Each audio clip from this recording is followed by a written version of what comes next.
Good. B'Shem Hashem na'aseh v'natzliach, shiur Torah, Baruch Hashem. We have another week.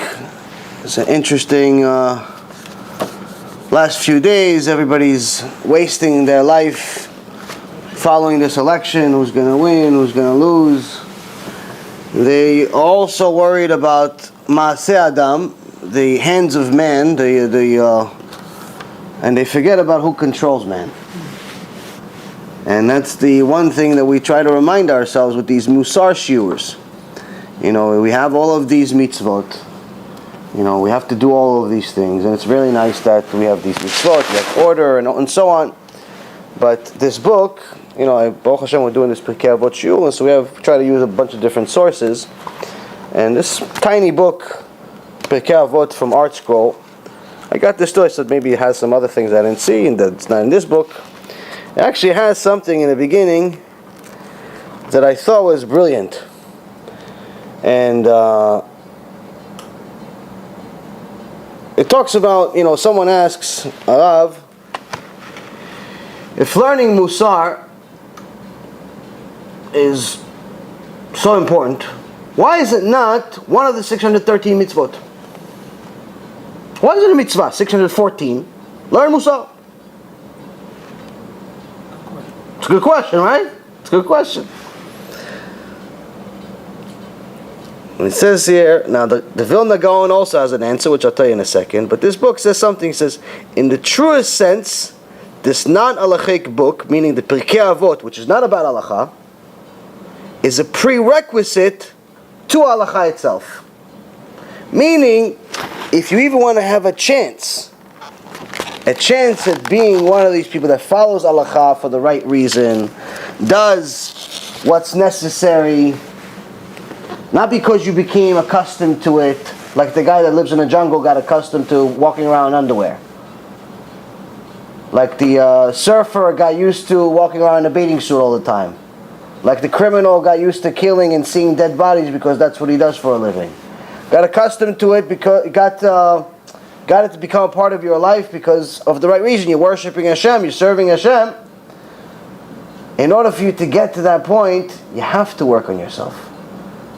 And the Vilna Gaon said, when his student asked him, why isn't it one of the mitzvot?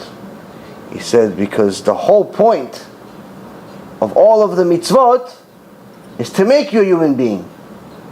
Meaning one doesn't go without the other. Mussar doesn't go without mitzvot. Mitzvot don't go without Mussar. You need one for the other. So this is why it's very, very important for everyone to learn Mussar. To learn how to behave, how to treat one another, how to develop a real relationship between a husband and a wife, how to develop a relationship between a father and a child, a mother and a child, how to develop a relationship between friends, business partners, and even between you and God. You have to know how to treat the Torah. You have to know how to treat Talmidim Chachamim. You have to know how to treat your rabbi. You have to know if to even choose a rabbi that's local or to choose a rabbi that's long distance. You have to know all of these things, and all of it is part of Mussar. And someone that's just purely learning halachot all day without learning Mussar is missing the point. So it was just for that, this book was worth it. Just for that little chidush was worth it for that one line. But this book is actually very good. It's only $10, but anybody who doesn't have any money, there's actually a website that gives them out for free. You have the PDF of it online? I don't know if they have a PDF or it online, but I know there's one website that gives away, I think, one book a month or something like that for free. And you can get it. I forgot the website, but I'll give it to you after the show. I'll look it up. And this is actually one of the books they give out for free. But I bought this Baruch Hashem from Art Scroll. It's like $10 or $9, something like that. It's a good book. Came out 30 years ago. They still sell it. So anyway, we see Baruch Hashem. This week we have Parashat Lech Lecha. Avraham Avinu is told we're introduced to him at the beginning of this week's parasha. It says, "Vayomer Adonai el Avraham, lech lecha me'artzecha u'moladecha u'mebet avicha el haaretz asher arecha." Hashem says to Abraham, go for yourself from your land, from your relatives, from your father's house, to the land that I will show you. So here we see that Hashem has a whole world full of people, millions and millions of people, if not more. But He chooses this one man after the whole destruction of the Mabul, the flood that we had, and then 350 years later, approximately, the Tower of Babel, where Hashem destroyed the Tower of Babel. And as more generations passed, 10 generations from Adam Rishon, you fast forward 10 generations, you get to Avraham Avinu. Hashem chooses this one man, Avraham, and He tells him, okay, leave everything behind. Leave your the place that you were born, your nation. Leave the place that you were born, your nation. Leave the place that you were born, and leave the house of your father. If you notice, it's in order of difficulty. Leave your country is less difficult. Leaving your country, leaving America, let's say, it's going to be less difficult than leaving your place of birth. Because you can move to a different country.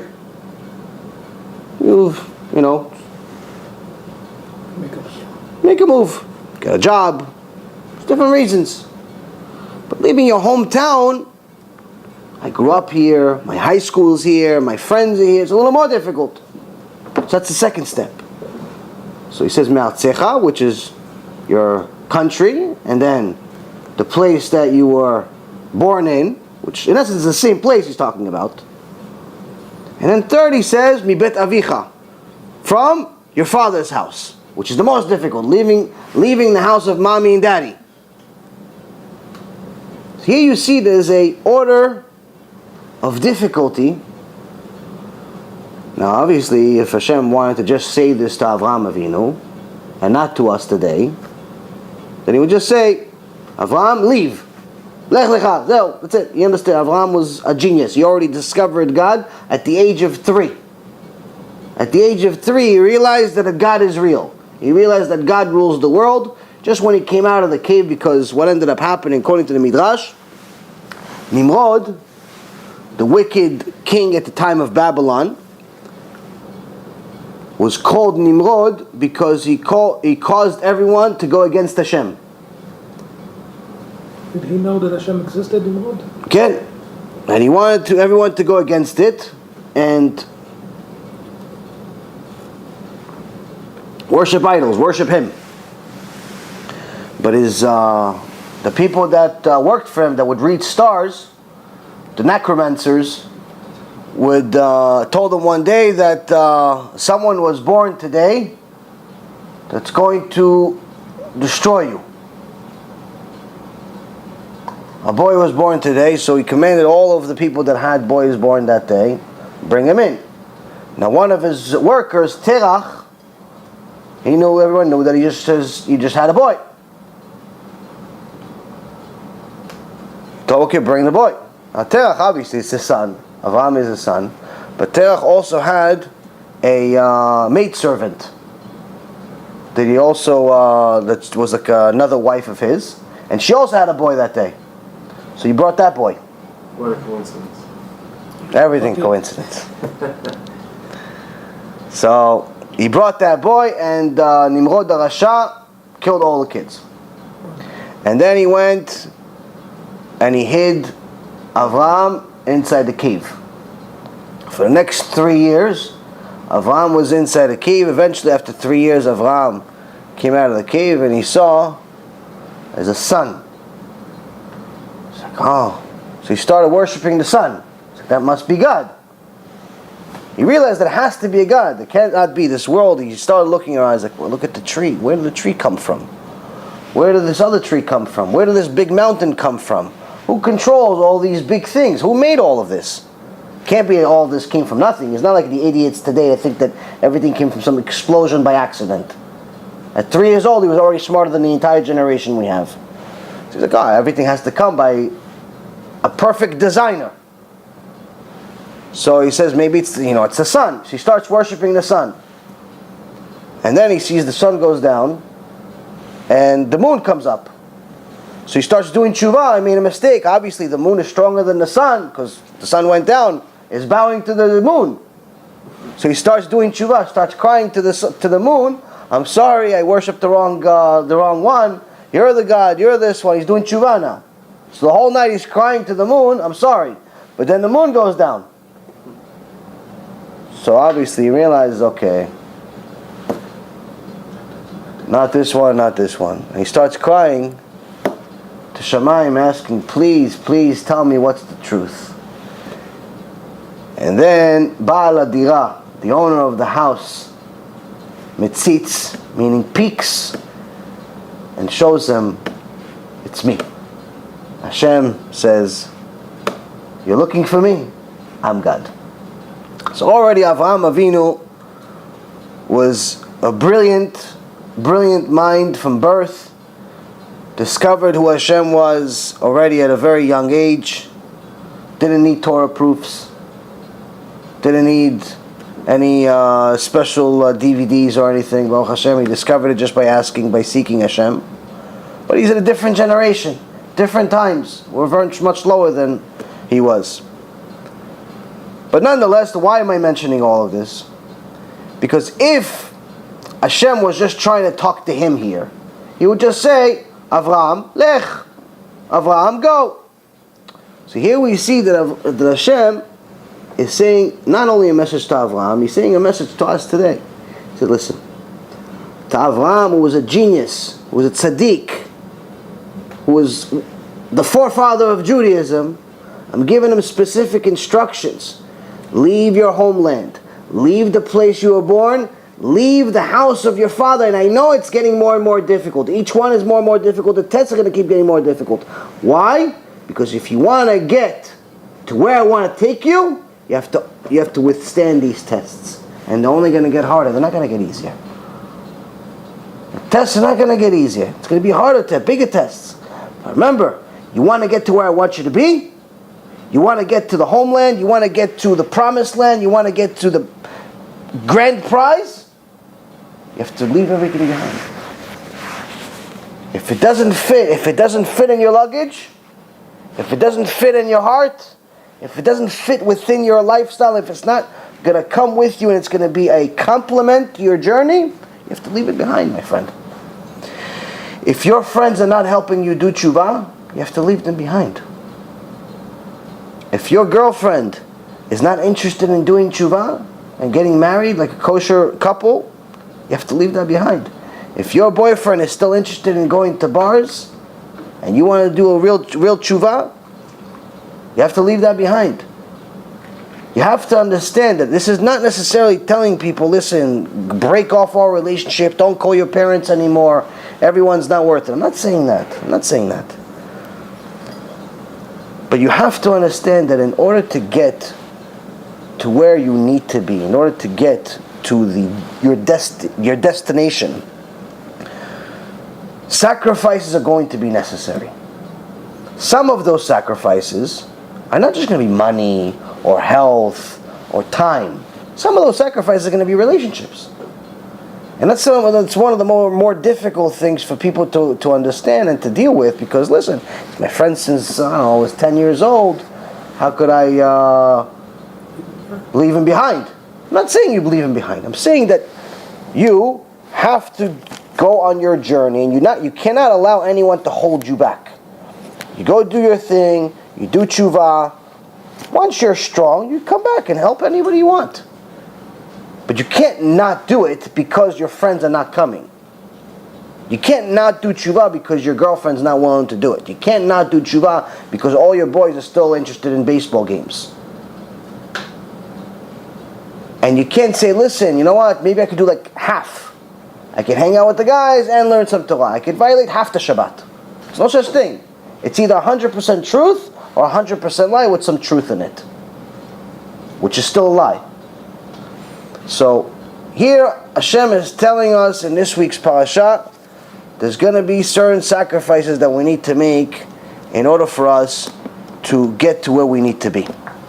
Now, In this week's Pirkei Avot, we have a continuation of the sages explaining to us some things that we can carry with us which coincide with this parasha. It says, Yossi ben Yoezer ish Tzreda v'Yossi ben Yochanan ish Yerushalayim kiblu mehem. Yossi ben Yoezer, Yossi the son of Yoezer, leader of Tzreda, and Yossi ben Yochanan, leader of Jerusalem. So there's two people, received tradition from them. From who? From Antigonos, from Shimon HaTzadik, all the people we talked about last week.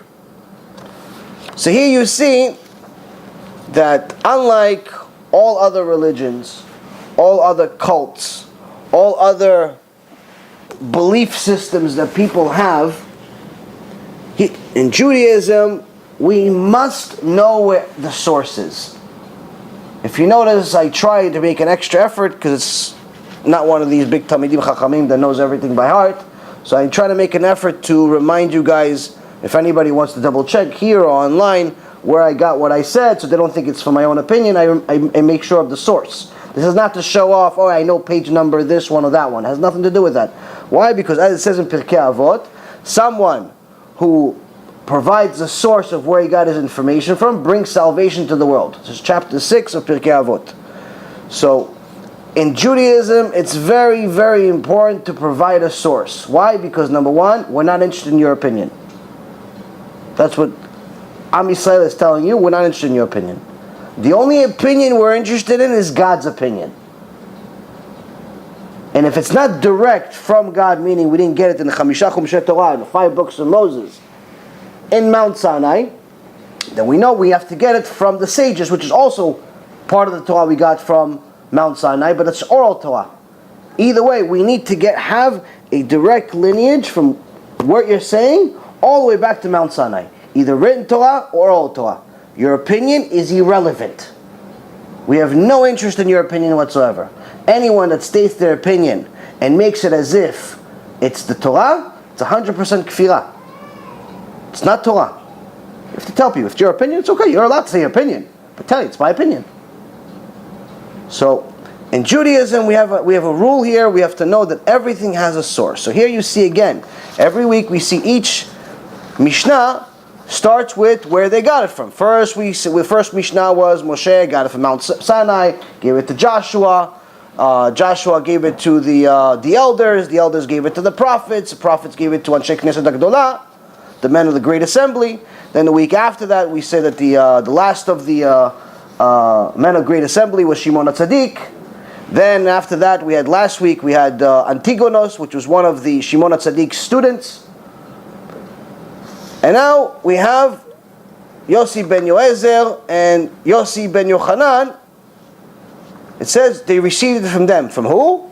From the same people, from the Shimon HaTzadik, from Antigonos. Some say they got it direct, they were the students of Antigonos. Some of them say that they were students originally of Shimon HaTzadik and then Antigonos. Either way, we know the source.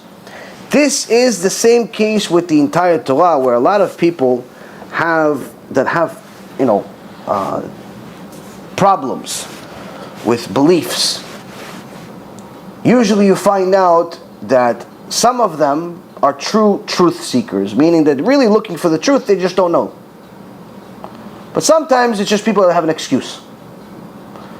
So usually at some point both of these types of people will say, listen, well, how do I know that the Torah is the same Torah they had in Mount Sinai?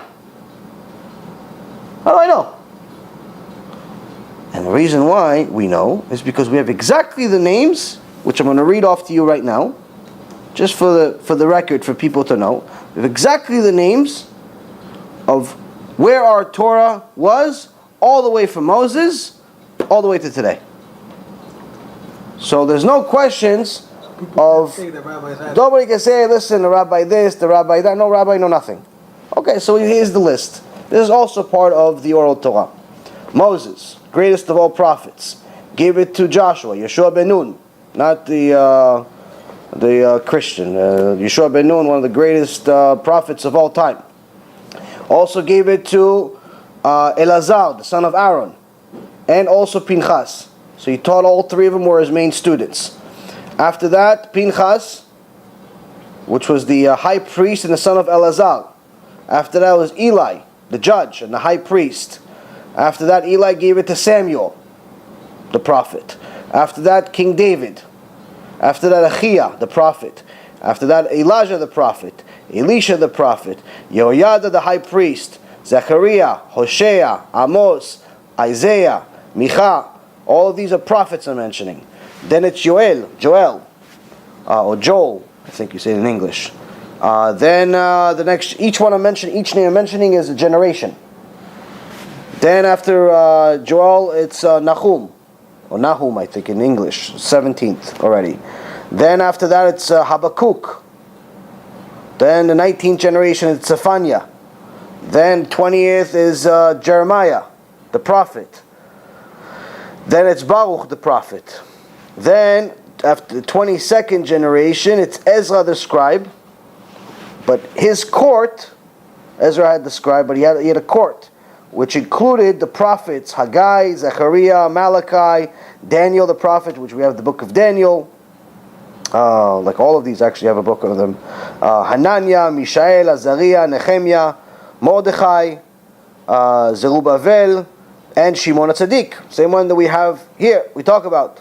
So Shimon HaTzadik, we are already meeting some of his students, Antigonos, Yosef ben Yoezer. Then from the 24th generation to the 34th generation,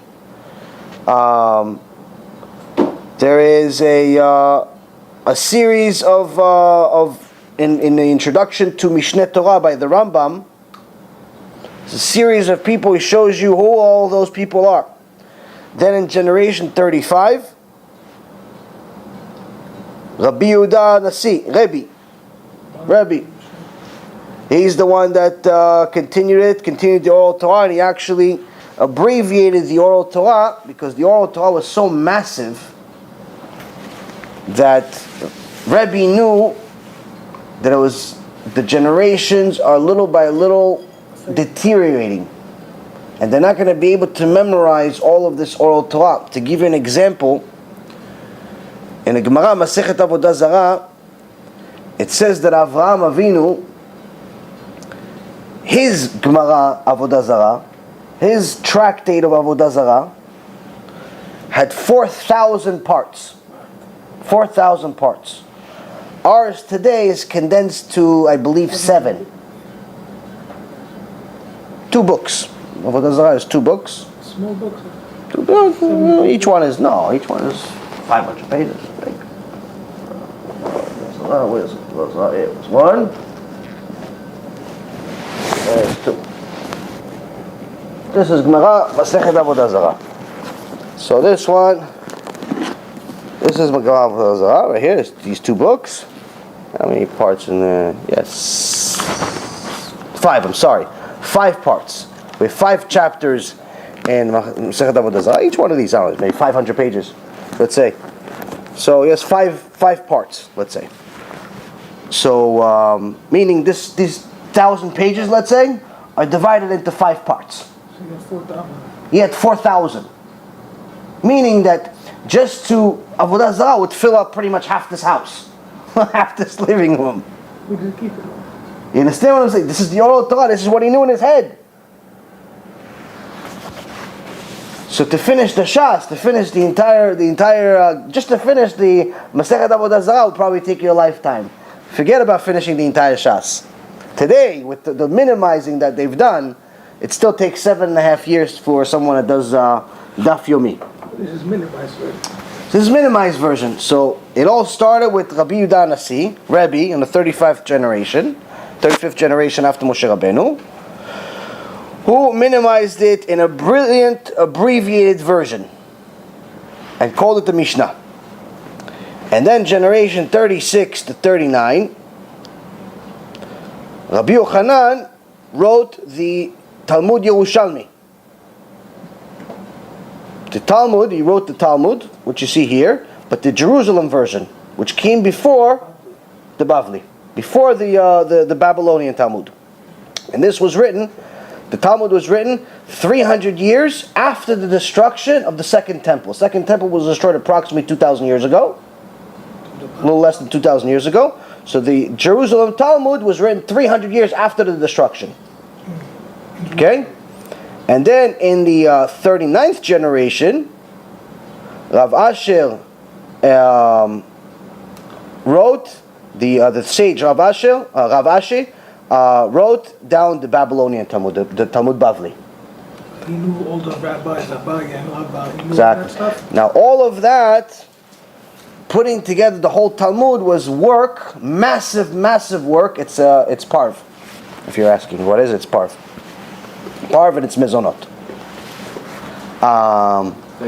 Yeah, no. So the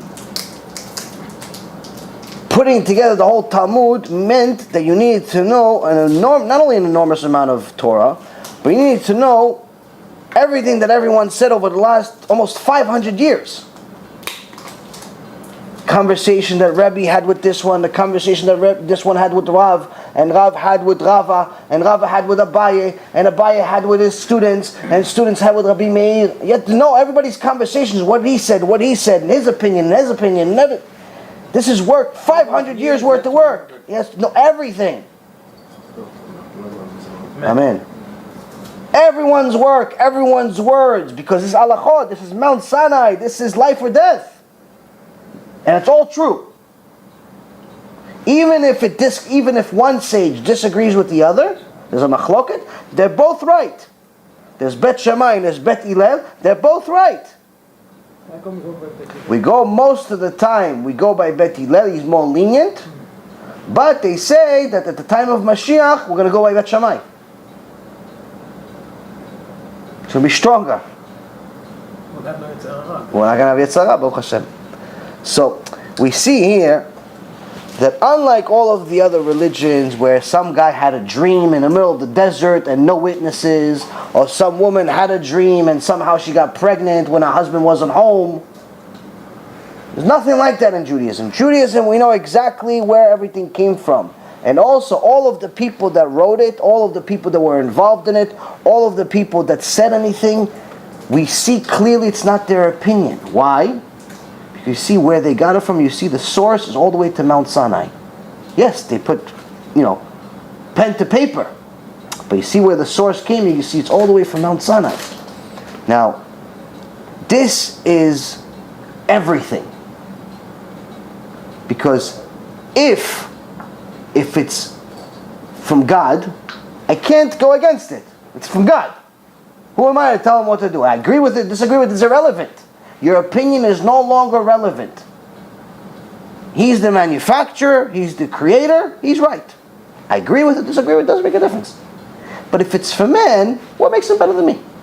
Even though obviously I could give you 500 million proofs of why people were much better than us 500 years ago or 1,000 years ago than today, but it doesn't make a difference. The point is he's still man, he's still frail, he still has flesh and blood, he's still faulty to a certain extent. But once you know it has a source from God, everything changes. Then whether I like it or not is no longer valid. I just have to find a way to do it. So it's very, very important for us to know where everything came from. And also this is another way that for anyone that unfortunately has the displeasure of dealing with messianics or people that try to preach them Christianity, this is also one of the best things to explain to them about why they shouldn't believe in what their own belief. They don't necessarily all need to convert. If they want to convert, Baruch haba, more than welcome to. But they could still be righteous Gentiles. They don't have to convert. If they want to convert, help them in any way you can. If they can't handle it, or it's not possible for them to convert, at least they should be righteous Gentiles, which means they have to leave Christianity. Why? Because it's fake. One of the ways that you could see that it's at the very least unstable and not reliable is the fact that you see, look, based on its own history, on Christian history itself, the New Testament book was written between 70 to 300 years after everyone in that book died. Has no sources. After everyone in the book died, after JC died, after every character in that book died, after everyone died, that's when someone wrote the book. Which means, How did he know they existed if he never saw them? how do they know he existed, Bichlal? Yeah. None of the characters in the book were alive to testify about what happened. And none of the people that wrote about it have any way to say that this actually happened. There's no evidence. Can't track. Can't track anything. There's no like old text message. There's no email system that they could look. They didn't have the same efficient server system that Hillary Clinton has. She deletes half the emails. They just didn't even have the system at all. You know, so you see that the point I'm trying to tell you here is that you see that there's a huge gap. That's not like a gap like it's like, listen, you can just look over it. It's like a lost page. It's like a lost page. Like, for example, there is anyone who reads Gemara, you know, there's a couple of places in the Gemara where they changed the name from the original version. Like, for example, in the Gemara, Masechet Sotah, page 47, and also in Masechet Sanhedrin, page 107, and also Masechet Shabbat, it's in maybe 46, something like that. So all three of them mention the real story of J.C. Penney. The real story of J.C. and who he was, and it's not exactly a complimenting story. But if you notice in most Gemarot, they don't mention his name. They say student. They say student. They just mention a student of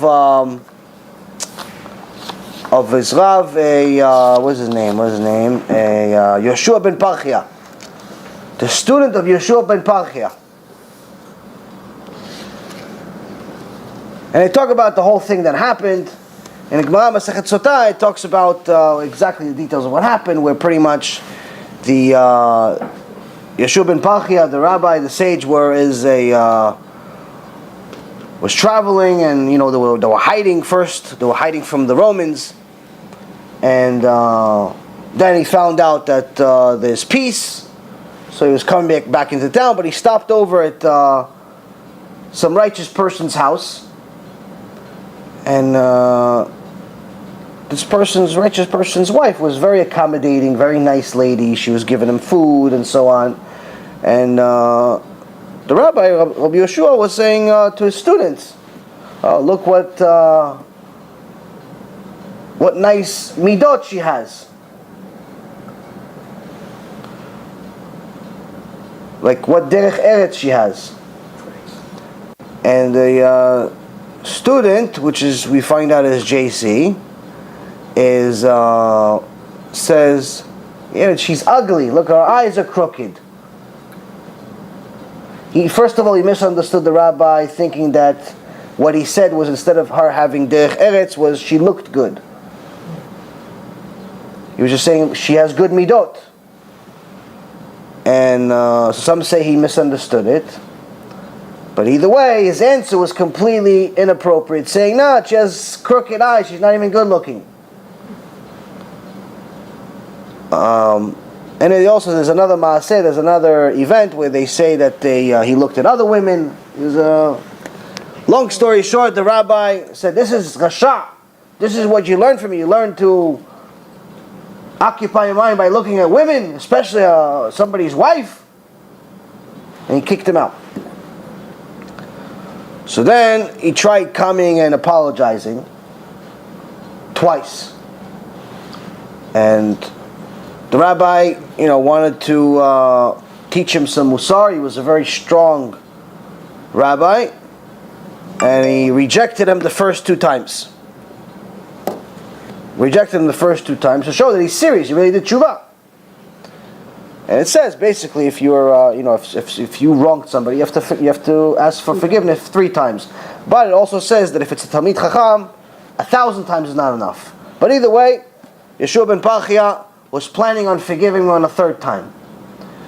But Jesus came on the third time, but when did he come? Obviously showing he didn't do tshuva, he didn't do nothing. When did he come? In the middle of prayer. They were praying shachrit.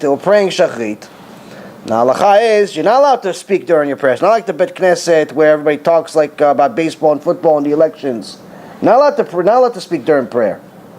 It's asur. It's a house of Hashem. You're not allowed to speak anything other than prayer in Bet Knesset. It's not that. It's a big avira. So obviously the sages, you didn't have to tell him that. So he's praying in Bet Knesset. He's praying, and what is he doing? Especially he's doing Kriyat Shema. He's doing a Shema Yisrael. Now Shema Yisrael, in Gemara Masechet Brachot, it says even if a king comes into the Bet Knesset, you're not allowed to stop Kriyat Shema. Only if your life is in danger. Only if your life is in danger. So now, scorpion. So now, he's in Kriyat Shema, and this guy is, trying to get his attention. So the rabbi is trying, he can't talk to him. So he goes like this to him, meaning, come back, like I can't talk to you right now. What are you gonna tell him? Listen, I can't talk. You can't tell him. So he's standing like this, like he's waving him. So Jesus takes it a different way than he's supposed to, or maybe the way that he really wanted to take it just didn't. Whatever the case may be, and he completely falls off. He says, you reject me. He leaves town, he goes and learns sorcery. He goes to people that worship idols and learns sorcery from them. Some people say he learned sorcery and that's how he did some of the magic tricks that he did. Some people say that he took the secret of knowing Hashem's name from Rabbi Yoshua and used it in order to, the full name of Hashem, used it to make magic. I don't know if he tattooed it or not. All I know is that the point is that whether he made magic or he didn't make magic doesn't make a difference. The point is, they said that's how the story goes. But then the Gemara continues and says that Rabbi Yoshua came back to him and asked him to do tshuva. And he says, no, it's too late for me. As I learned from you, anyone that's a machtia rabim, anyone that causes the public to sin, they don't let him do tshuva. Meaning, he felt that he can't do tshuva anymore. Why? Because he led him to make sins. Why did he make him do sins? He made them idol worship, made him into an idol, and so on. So that's the story of Jesus in the Gemara. Now, there's a few other places that mention the name Jesus in the Gemara. So, first thing is, to come back to our point, is that we see that in the Gemara it doesn't actually say his name in many versions of the Gemara. You buy, whether it's in Art Scroll or other versions, sometimes they won't mention the name Jesus. They'll mention just Talmid, student. And some of them don't have the whole story at all. Like they don't have the whole story I just told you. They cut that out of the Gemara. Why? Because approximately 700 years ago, the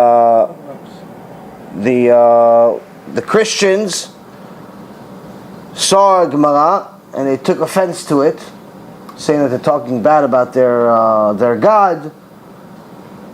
How one of the Gemarot says he's a kofer, he's a heretic. Another one says he's in Gehenom. Each story gets worse than the other. They took it very, very personally, and they started killing Jews over it. Started burning Gemarot. So, for the sake of of Am Yisrael, they cut that piece out of the Gemara. But there was still some. The truth always finds a way to win. The real version still survived. But even today, it's not the easiest thing for a big company or a big publishing company to just say, listen, by the way, your GC, he's in hell. So they don't just say student, it's not going to help anybody to tell them that's that. He's in hell also, the Goyim. Yeah, the Goyim say it in their book. Some of their own sages say that he went to hell and he came out. He sees in hell because he's suffering for our sins. So that's one. So first thing, so we see there's certain changes in there, but again, even the changes, we know where the changes happened. You see what I'm saying here? So even the stuff that we know is different from the original, we know exactly when it changed.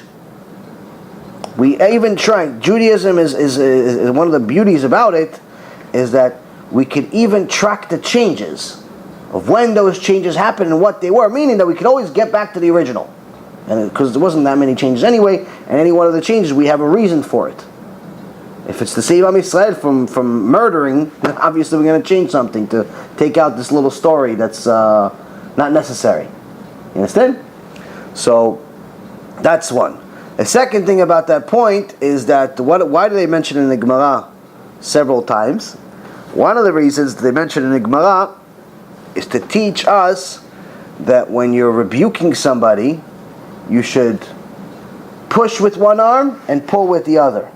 You can't be overly stringent with people and with your students, or with family, or with people that are in your life and just push everyone away.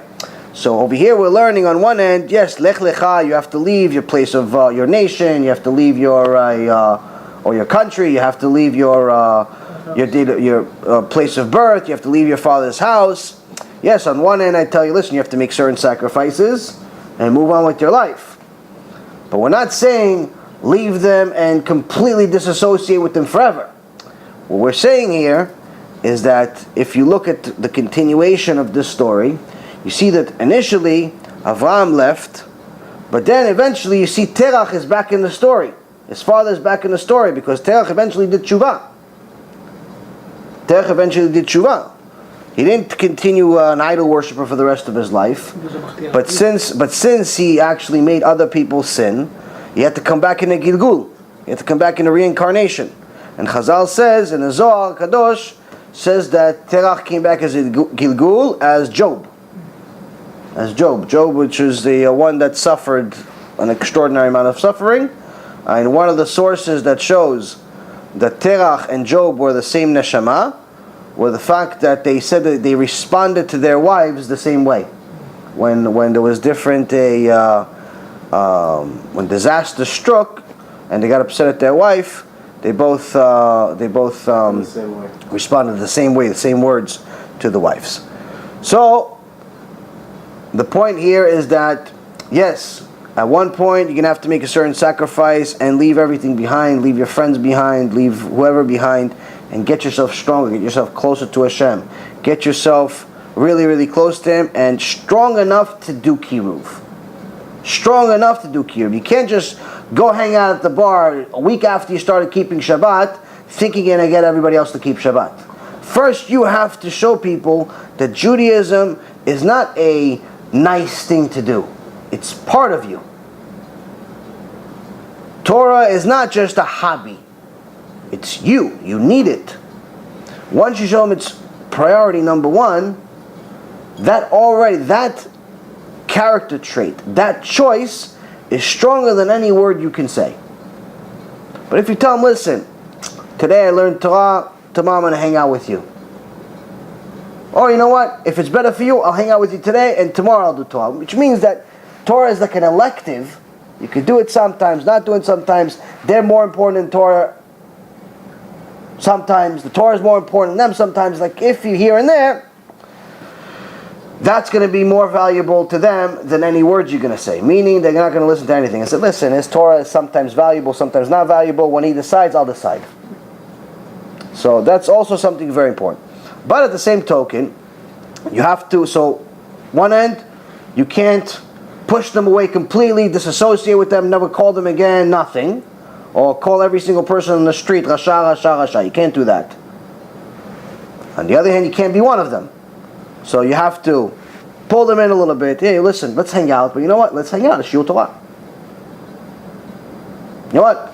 Want to hang out? Okay, come to my house. And already, when he comes to your house, you already have a Shiur Torah playing.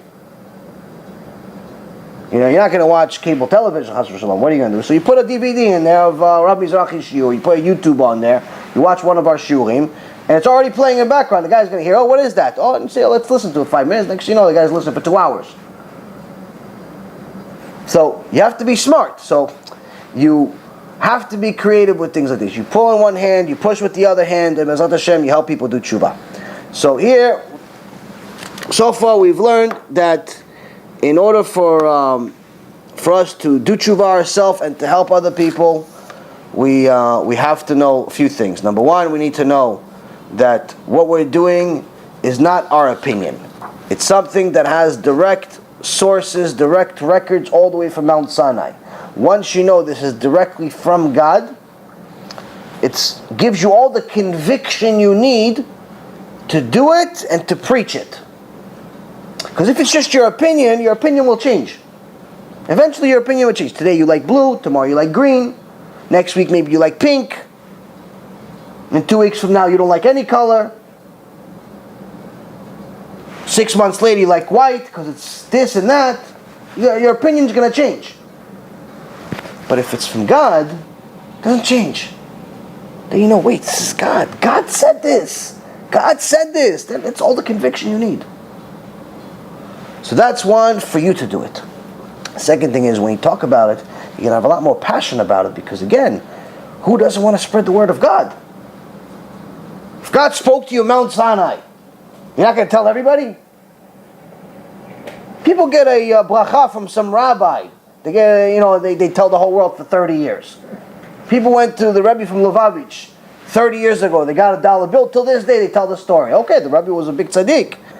But come on, man, you got a dollar. Okay, it's not, you didn't get Ruach HaKodesh. Relax. I also got a dollar when I was a little kid. It doesn't make me a tzaddik, it doesn't make me anything. Okay, you got a dollar. But, so that's the thing. But you got a message from God. You have something bigger. What do you have? You have the 5 books of Moses. You have a Tanakh. You have Gemara. You have Mishnah. You have the Word of God in your hand. You're not going to publicize it to people? You don't need a bracha from anybody. You have God. God wrote this. God put this in paper. Doesn't get better than this. So once you understand this is from God, and you realize that I know it didn't change because I just heard this is the list of people, prophets, sages, kings, direct historical lesson of who exactly delivered Torah all the way to this generation.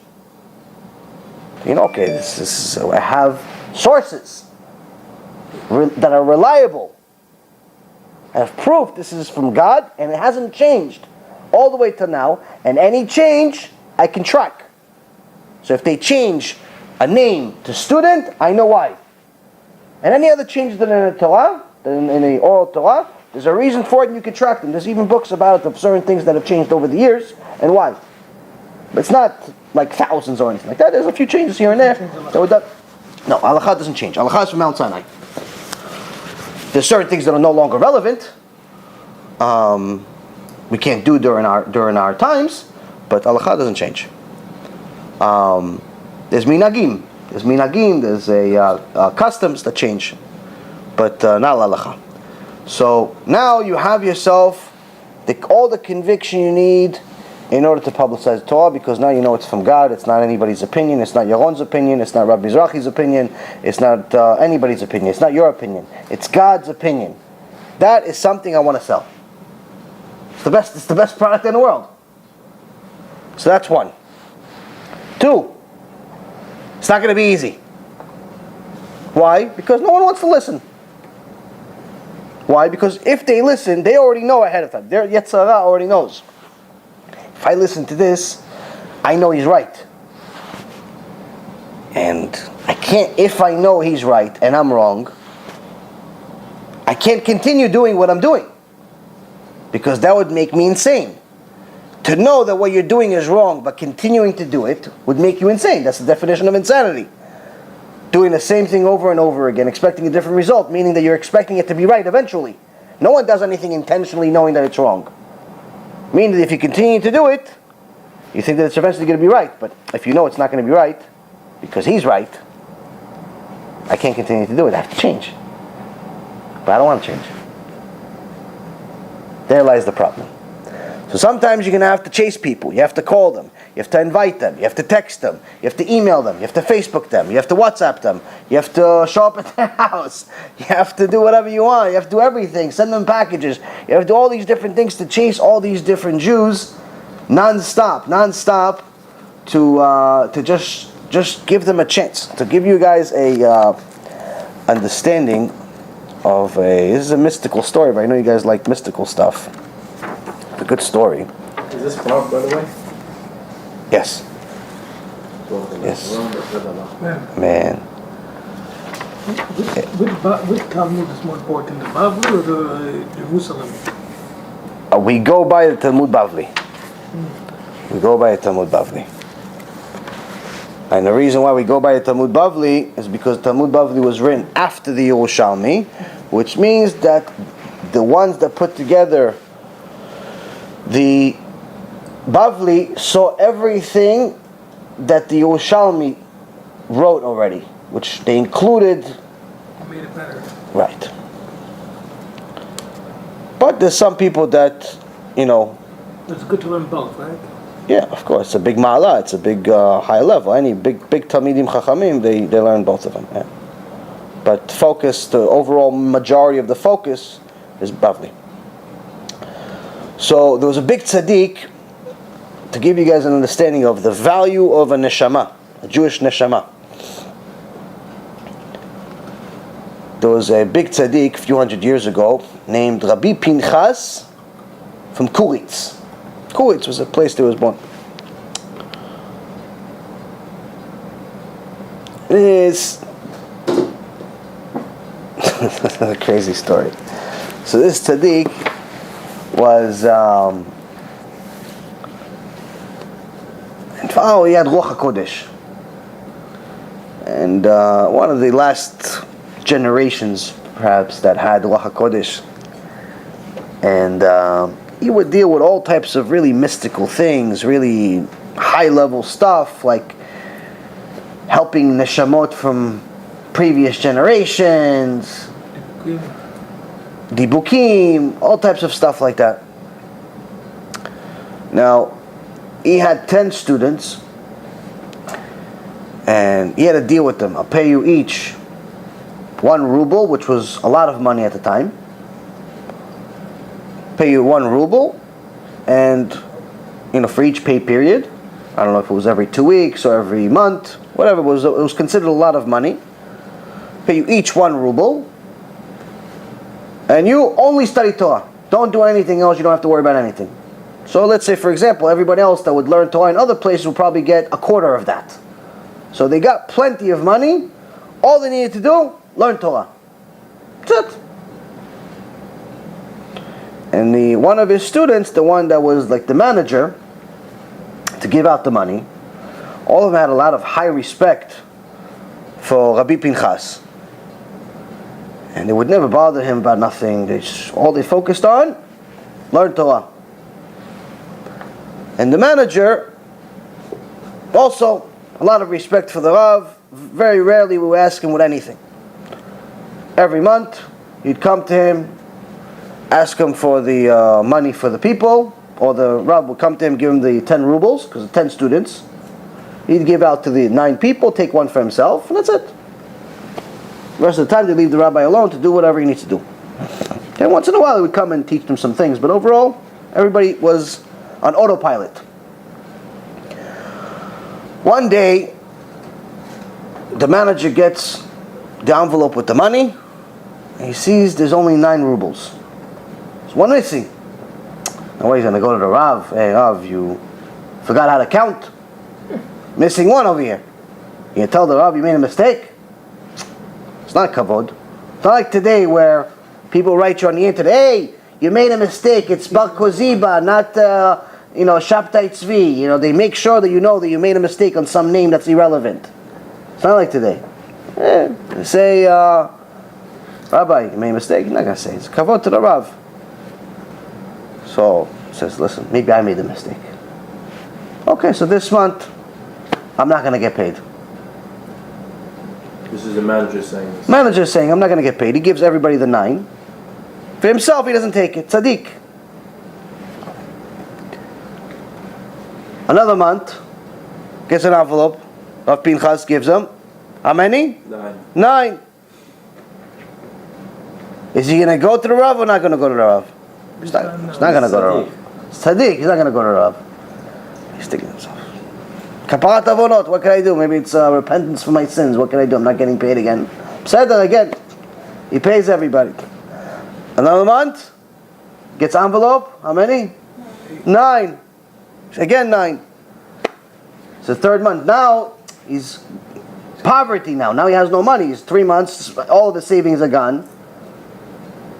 He has no money. No money to eat. He's a mamash poverty. But he's still not going to go to the Rav, disturb the Rav. The Rav is fixing neshamot. I'm going to go disturb him. Another month. By the 4th month, he got the envelope. Again 9. The same day, some businessman walks into the yeshiva and comes to him. He says, "Hey, you interested in making some quick money?" He goes, "Why? What do you have?" He goes, "I have a bunch of flour. Sacks of flour. Try to sell it. Every big sack that you sell, pay you 1 ruble." The guy says, "Listen, I need to eat." Okay, fine. Closes the Gemara, goes out.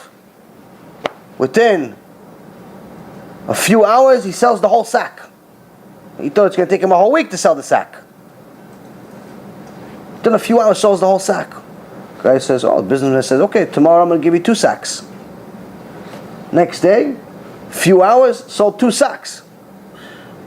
So already, now, what do you make? Made 3 rubles. He goes, "Okay, let me sell 1 more sack and make up for the last few months." The businessman says, "Listen, obviously you have some talent here. Let's do this. I have some money. You have talent. You're a good salesman. I'm going to open a fancy supermarket. All the nice things that I can bring from different places, the fruits, the vegetables, all the different tasty things that we can bring. I'll invest all the money. You run the place, 50-50. I hope the manager said no. Opportunity of a lifetime. Opportunity of a lifetime, making millions of dollars in a second. What are you gonna do? Nothing. What are you gonna do? You're gonna show up." He says, "Okay, fine, no problem." And back in those days, it's not like today you had to do a lot of construction and get title from the city, permits, this, that. Within a week, you got a supermarket. So they built the place up. That's it. He's running a supermarket. And he starts running the supermarket. Everybody comes. It's very successful. But still, every month, he comes to the yeshiva, collects the money from the Rav, and gives it to the people. But how much is he getting? 9. Still getting 9 rubles. He's not getting 10. Still every month. So he says, "Listen, if I would have continued, I still would have been broke. Still giving me only 9. But at least I have this job now that I can make some money." 50-50. So he's making money. One day this paritz, sort of like a local king or a mayor. But a mayor is not really strong enough, because a mayor of today is just a guy that you see in the news once in a while.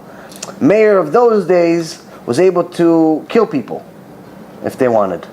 Somebody goes against them, they say the wrong word, they look at him the wrong way, they kill him on the spot. Death penalty. So Paritz one day tells his people, "Listen, give me orange juice." And they bring him orange juice and he hates it. He goes, "Give me the best orange juice we have. All the money I have, you can't give me orange juice." He's like, "Listen, there is really good orange juice, but the only place we can get it from is from this Jew who has a supermarket. But we don't want to give any money to the Jews." He goes, "Get it from the Jews, get it from whoever. Go get me some orange juice. What do I care about where it's from?" So, these anti-Semites, they don't want to give any business to the Jews. So they go to the supermarket, they get him some orange juice, they bring it to the Paritz. The Paritz drinks the orange juice, he's like, it's like he's in heaven.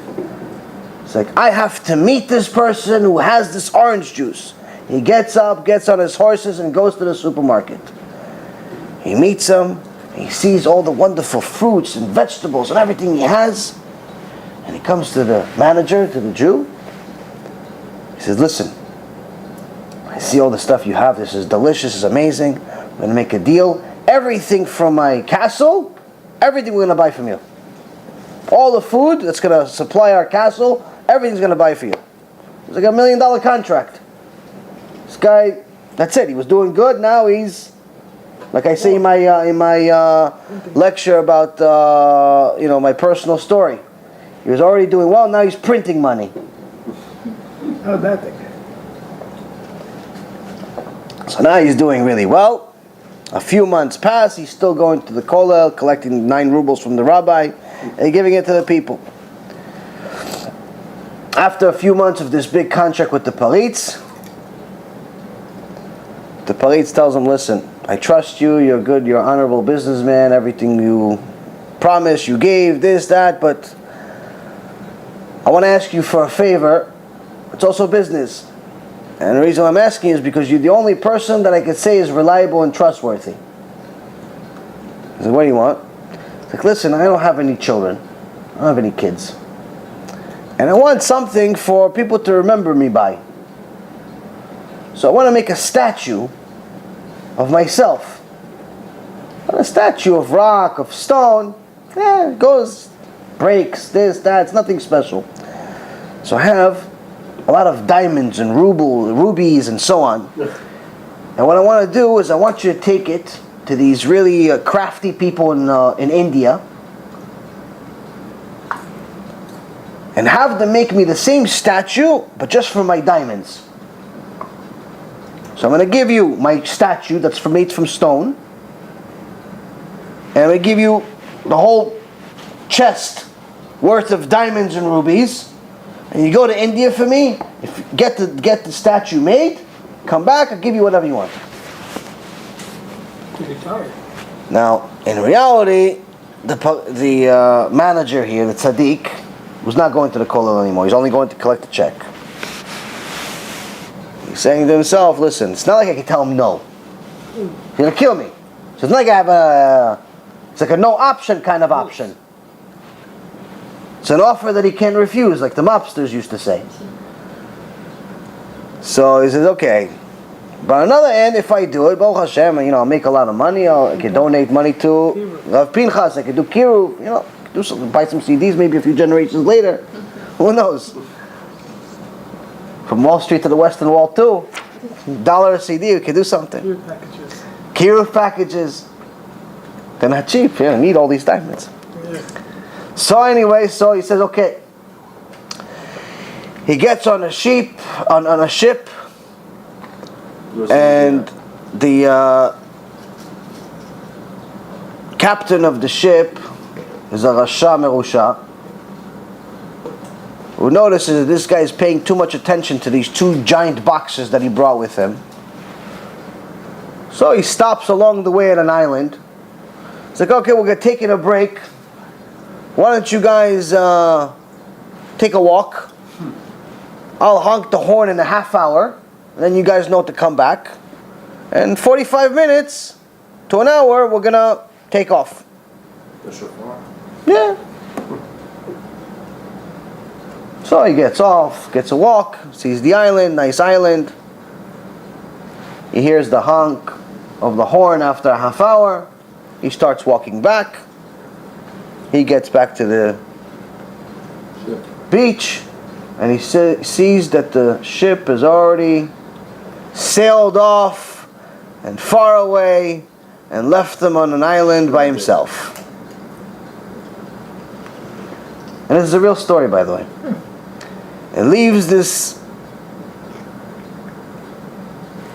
righteous Jew who used to be a manager of a kollel on an island by himself, and the only thing he has is the thing that he always carried with him, which was his talit and tefillin. That is a bag that he took with himself all the time. That was good. And that's all he has. All the money, all the gold, all the everything, all his life, his wife, everything, gone. He's on an island by himself. He doesn't have a cell phone. So now he starts walking around the island. He goes, what do I have? So he starts looking for food, and he sees this amazing trees and fruits and vegetables. So he starts picking foods, taste this, start tasting different things. Everything's good, but then there's one tree with what are they called? Agas.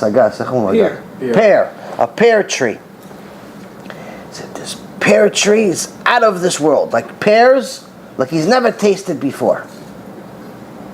And every time he's like, you know what can I do here? I can't learn my Gemara, I can't learn my Mishnah, I can't learn Chumash, what can I do here? So at least what I'm going to do is every day, when I do my 2 brachot, on this pear, and on the water from the river, I'm going to do the bracha with all the kavanah, with all the focus in the world, just to do the best bracha in the world. So at least I know that I haven't lost my mind. I am close to Hashem. The best I can do. What can I do? I don't have my Gemara. I don't have my nothing. So at least when I do this bracha, Hashem gave me this beautiful, amazing pear that's so delicious. I'm going to do this bracha with all the kavanah in the world. And that's what he did. Every day, before we eat the pear, it's Baruch Atah Hashem, Elokeinu Melech HaOlam, Borei Pri HaEtz. And he'd take it and he'd bite it and he'd go into it. He'd feel Hashem within this pear. Mamash, like all the meaning, all the kavanah in the world. Not 2-second prayer like we do. Mamash, take his time. And then the water, the same thing. Shakonia midvaro. And a few months pass, and eventually he sees that there's only one pear left.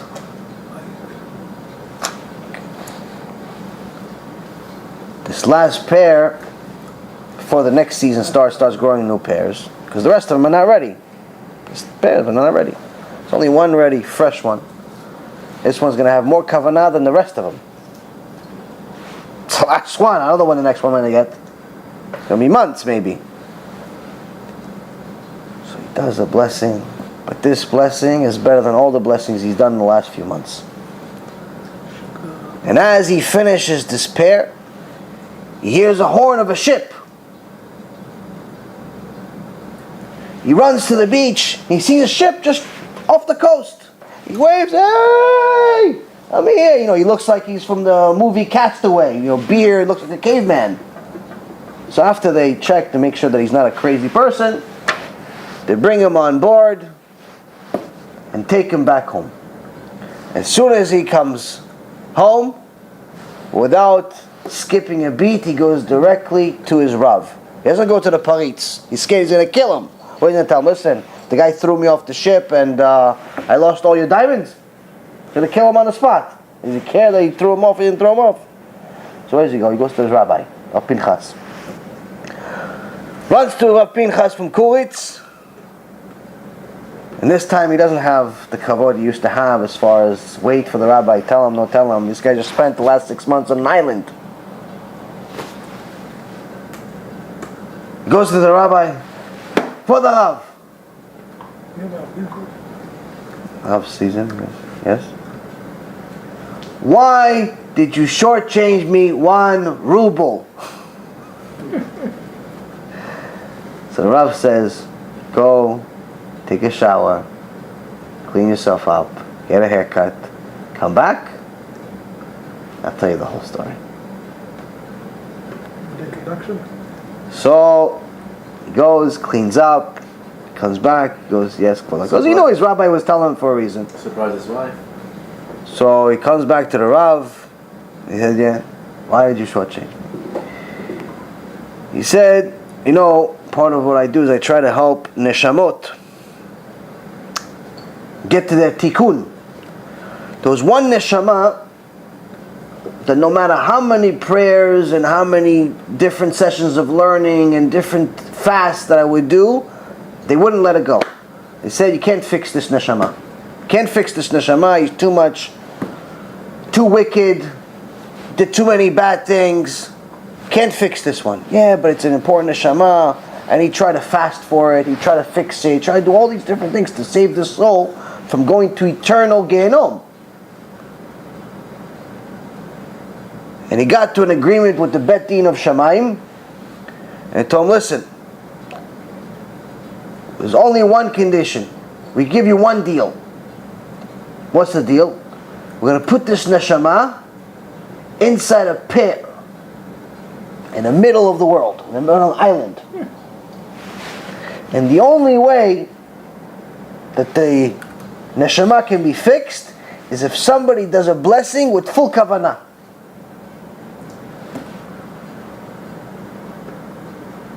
And he says, and I knew that the only one that can give a blessing with full kavanah is you, my student.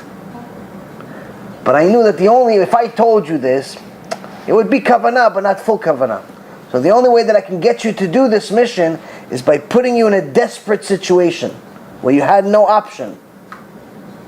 To go to the supermarket, you make money, then you lose everything, then you go on an island and you don't have anything, and then you have the fruits and you enjoy the fruits, and even that you lose and you only have one fruit left, and that's the pair that needed the tikkun.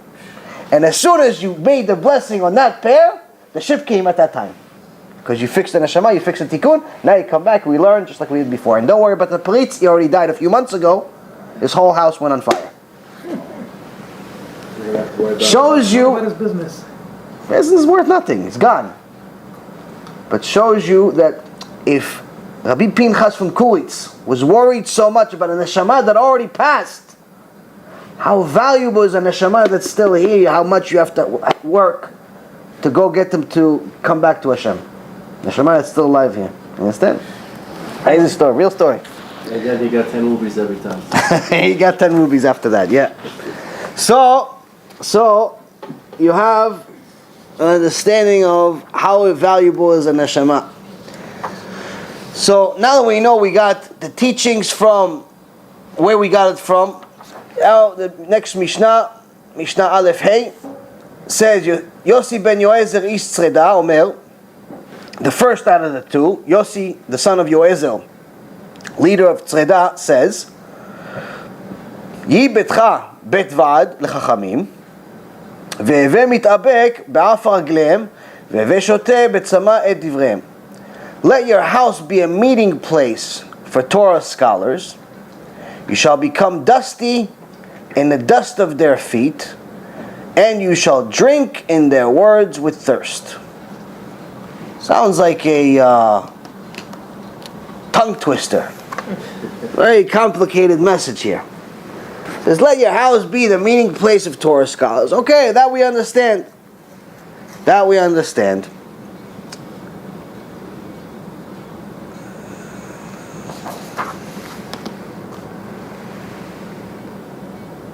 So first, Chazal is telling us that Yossi ben Yoezer, when he says, let your house be the meeting place for Torah scholars, he's trying to fulfill one of the three pillars of creation that his teacher Shimon HaTzadik said. If you remember, Shimon HaTzadik said on three things the world is standing on,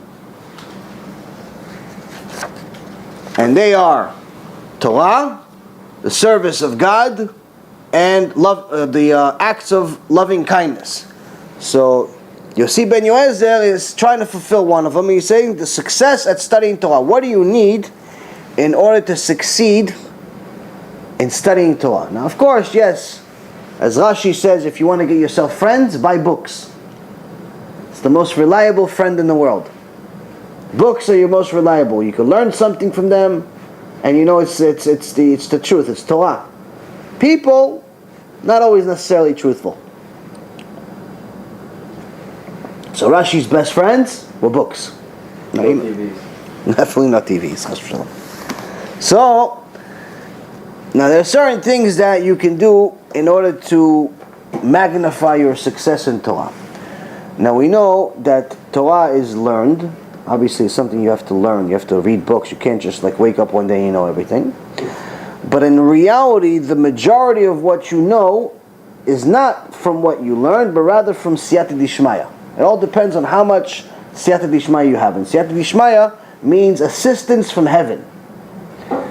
So, as it says, if you actually have the art scroll Talmud Bavli, it's probably also in the Yerushalmi as well. But it says there's a sort of, not necessarily a blessing, but it's sort of like a saying that you say before you learn Torah in general, not just a Gemara, that says, יהי רצון מפניך השם אלוהי, שלא ירא דבר תקלה על ידי, ולא יקשה בדבר הלכה וישמחו בי חבריי, ולא אומר על טמא טהור, ולא על טהור טמא, ולא יקשלו חבריי בדבר הלכה, ואשמח בהם, כי השם ייתן חכמה מפיו, דעת ותבונה, גל עיניי והביט הנפלאו מתורתך. Translation, may it be your will, Hashem, my God, that a mishap not come about through me, and may I not stumble in a matter of law, meaning halacha, and cause my colleagues to rejoice over me, meaning I not stumble and then a bunch of people make fun of me.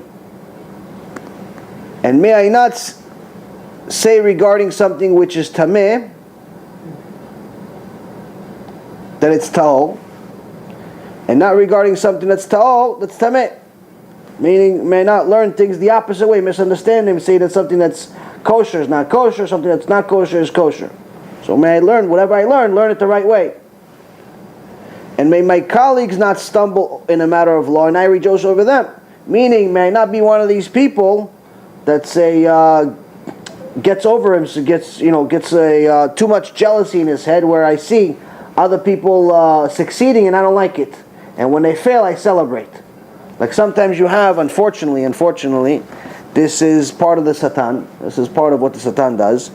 That when we do kiruv, so as I told you guys before, the obviously there's battles that you have to fight all the time. There's different tikkunim that you have to go through, whether it's having 103 fever 2 days ago or yesterday, or different things with parnasa, or different things with all the different types of things.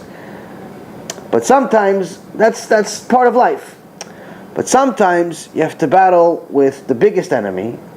And the biggest enemy, before I got into kiruv, I thought the biggest enemy would be, I don't know, maybe goyim that didn't like Judaism, anti-Semites, or maybe the biggest enemy would be people that are anti-religion, communists, or something, yevseksia, like we talked about in that shiur we did about the Holocaust, or maybe atheists. I don't know. Who could be the biggest enemy? I didn't think about this too much. I just got into it head first. To my surprise, who's the biggest enemy? Baruch Hashem, is not many, but there's a few. Rabbis. Fake rabbis. So, and why are they enemies? Obviously, they have a big yetzara miskinim, poor people. They have a big yetzara, they can't control themselves.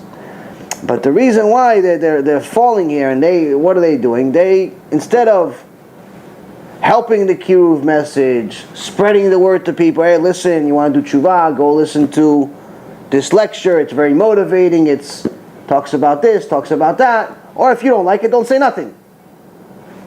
I didn't say you have to work for me and publicize it. You don't publicize it, don't publicize it, don't say nothing. Like the video that we saw. Right.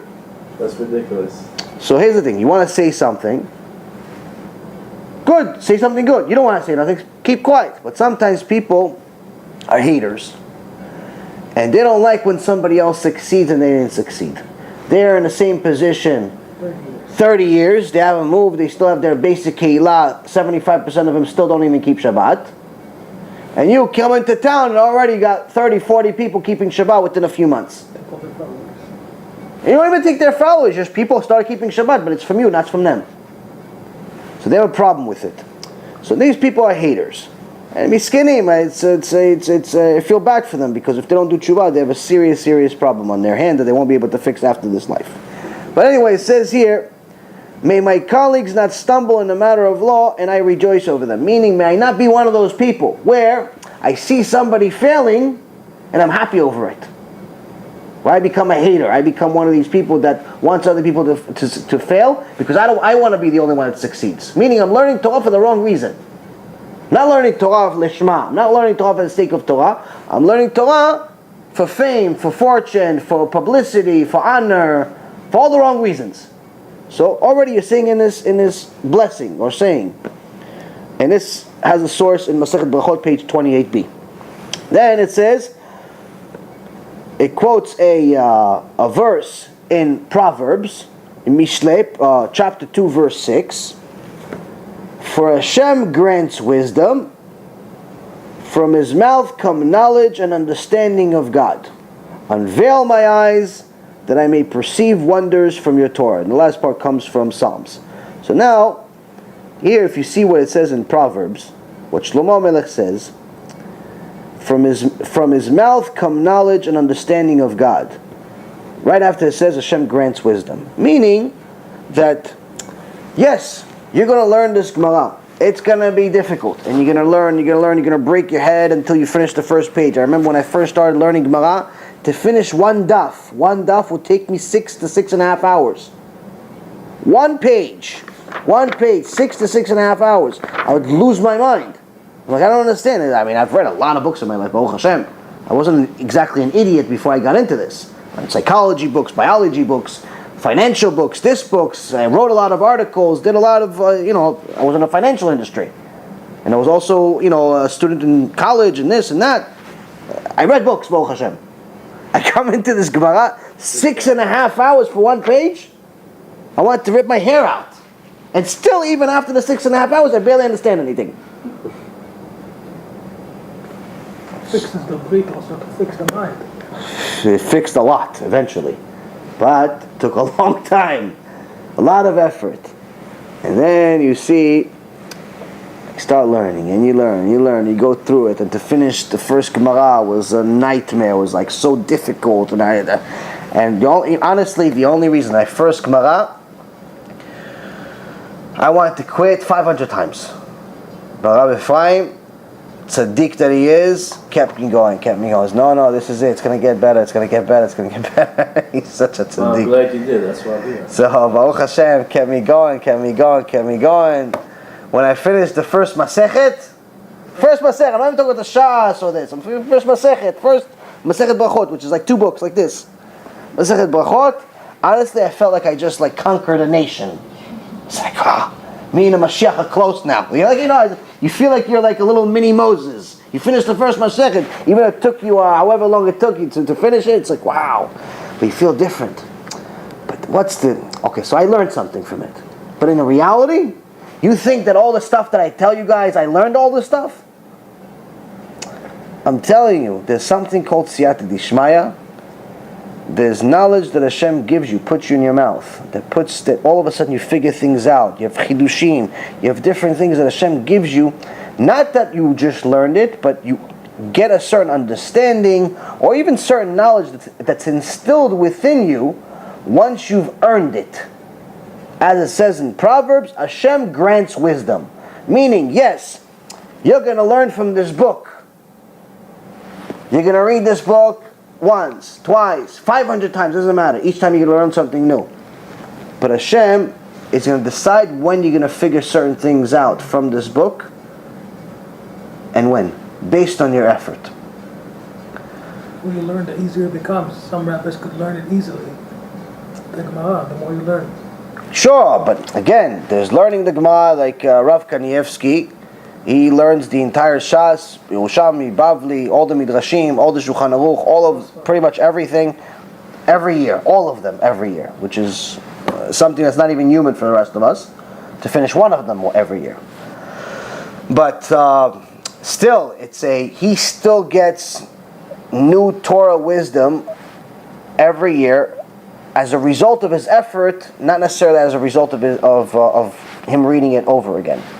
There's a certain amount of siyata d'ishmaya. It's hard to explain siyata d'ishmaya without somebody having it. It's like explaining a blind person the color blue. You could tell him it's blue. It's like, oh, I don't know, I never saw blue. It's like the sky. Okay, what's the sky? It's like the ocean. What's the ocean? It's like green, but it's not green. It's blue. What's green? It's like, you don't understand. So, siyata d'ishmaya is one of those things, like, you really can't explain until somebody feels it, but you get the idea, basically. So, your Torah knowledge is, the more you study, the more you exert your effort, the more you break a sweat, the more sacrifices you make, the more is going to be granted to you. Meaning, you can read the same parasha 500 times. But if you've exerted enough effort, you'll understand or get a chidush from that parasha that you never even thought about at the time you read it, or at a different time bichlal, that all one say, one day you just wake up, you're like, wait a minute, Parashat Lech Lecha, I remember it says verse this, that. all of a sudden you figure something out. For what? You didn't even think about it. Hashem's going to give you that chidush. And in certain chidushim, Chazal says, certain chidushim that only you can get. Only your neshama can get. And it won't come to the world until your neshama gets it. So, B'ezrat Hashem, we'll have this chut one day. Amen. So now, there are certain things that you need to do in order to succeed at Torah study. So first one we understand is that you have to study. You have to exert effort. You can't go hang out at the bar twice a week and expect to be a successful scholar. You can't be a busy 18, 20 hours a day in business and expect to be a scholar. You can't watch sports 5, 10 hours a day and expect to be a Talmid Chacham. Honestly, I don't know if you could watch sports at all and be a Talmid Chacham, but let's say you can. Maybe, I don't know, half hour a week or something. But everybody is at their own level. Point being is that Yosef ben Yoezer is telling you one of the ways that is going to help you succeed in learning Torah is surround yourselves with Torah scholars. Make your house a place for them to meet.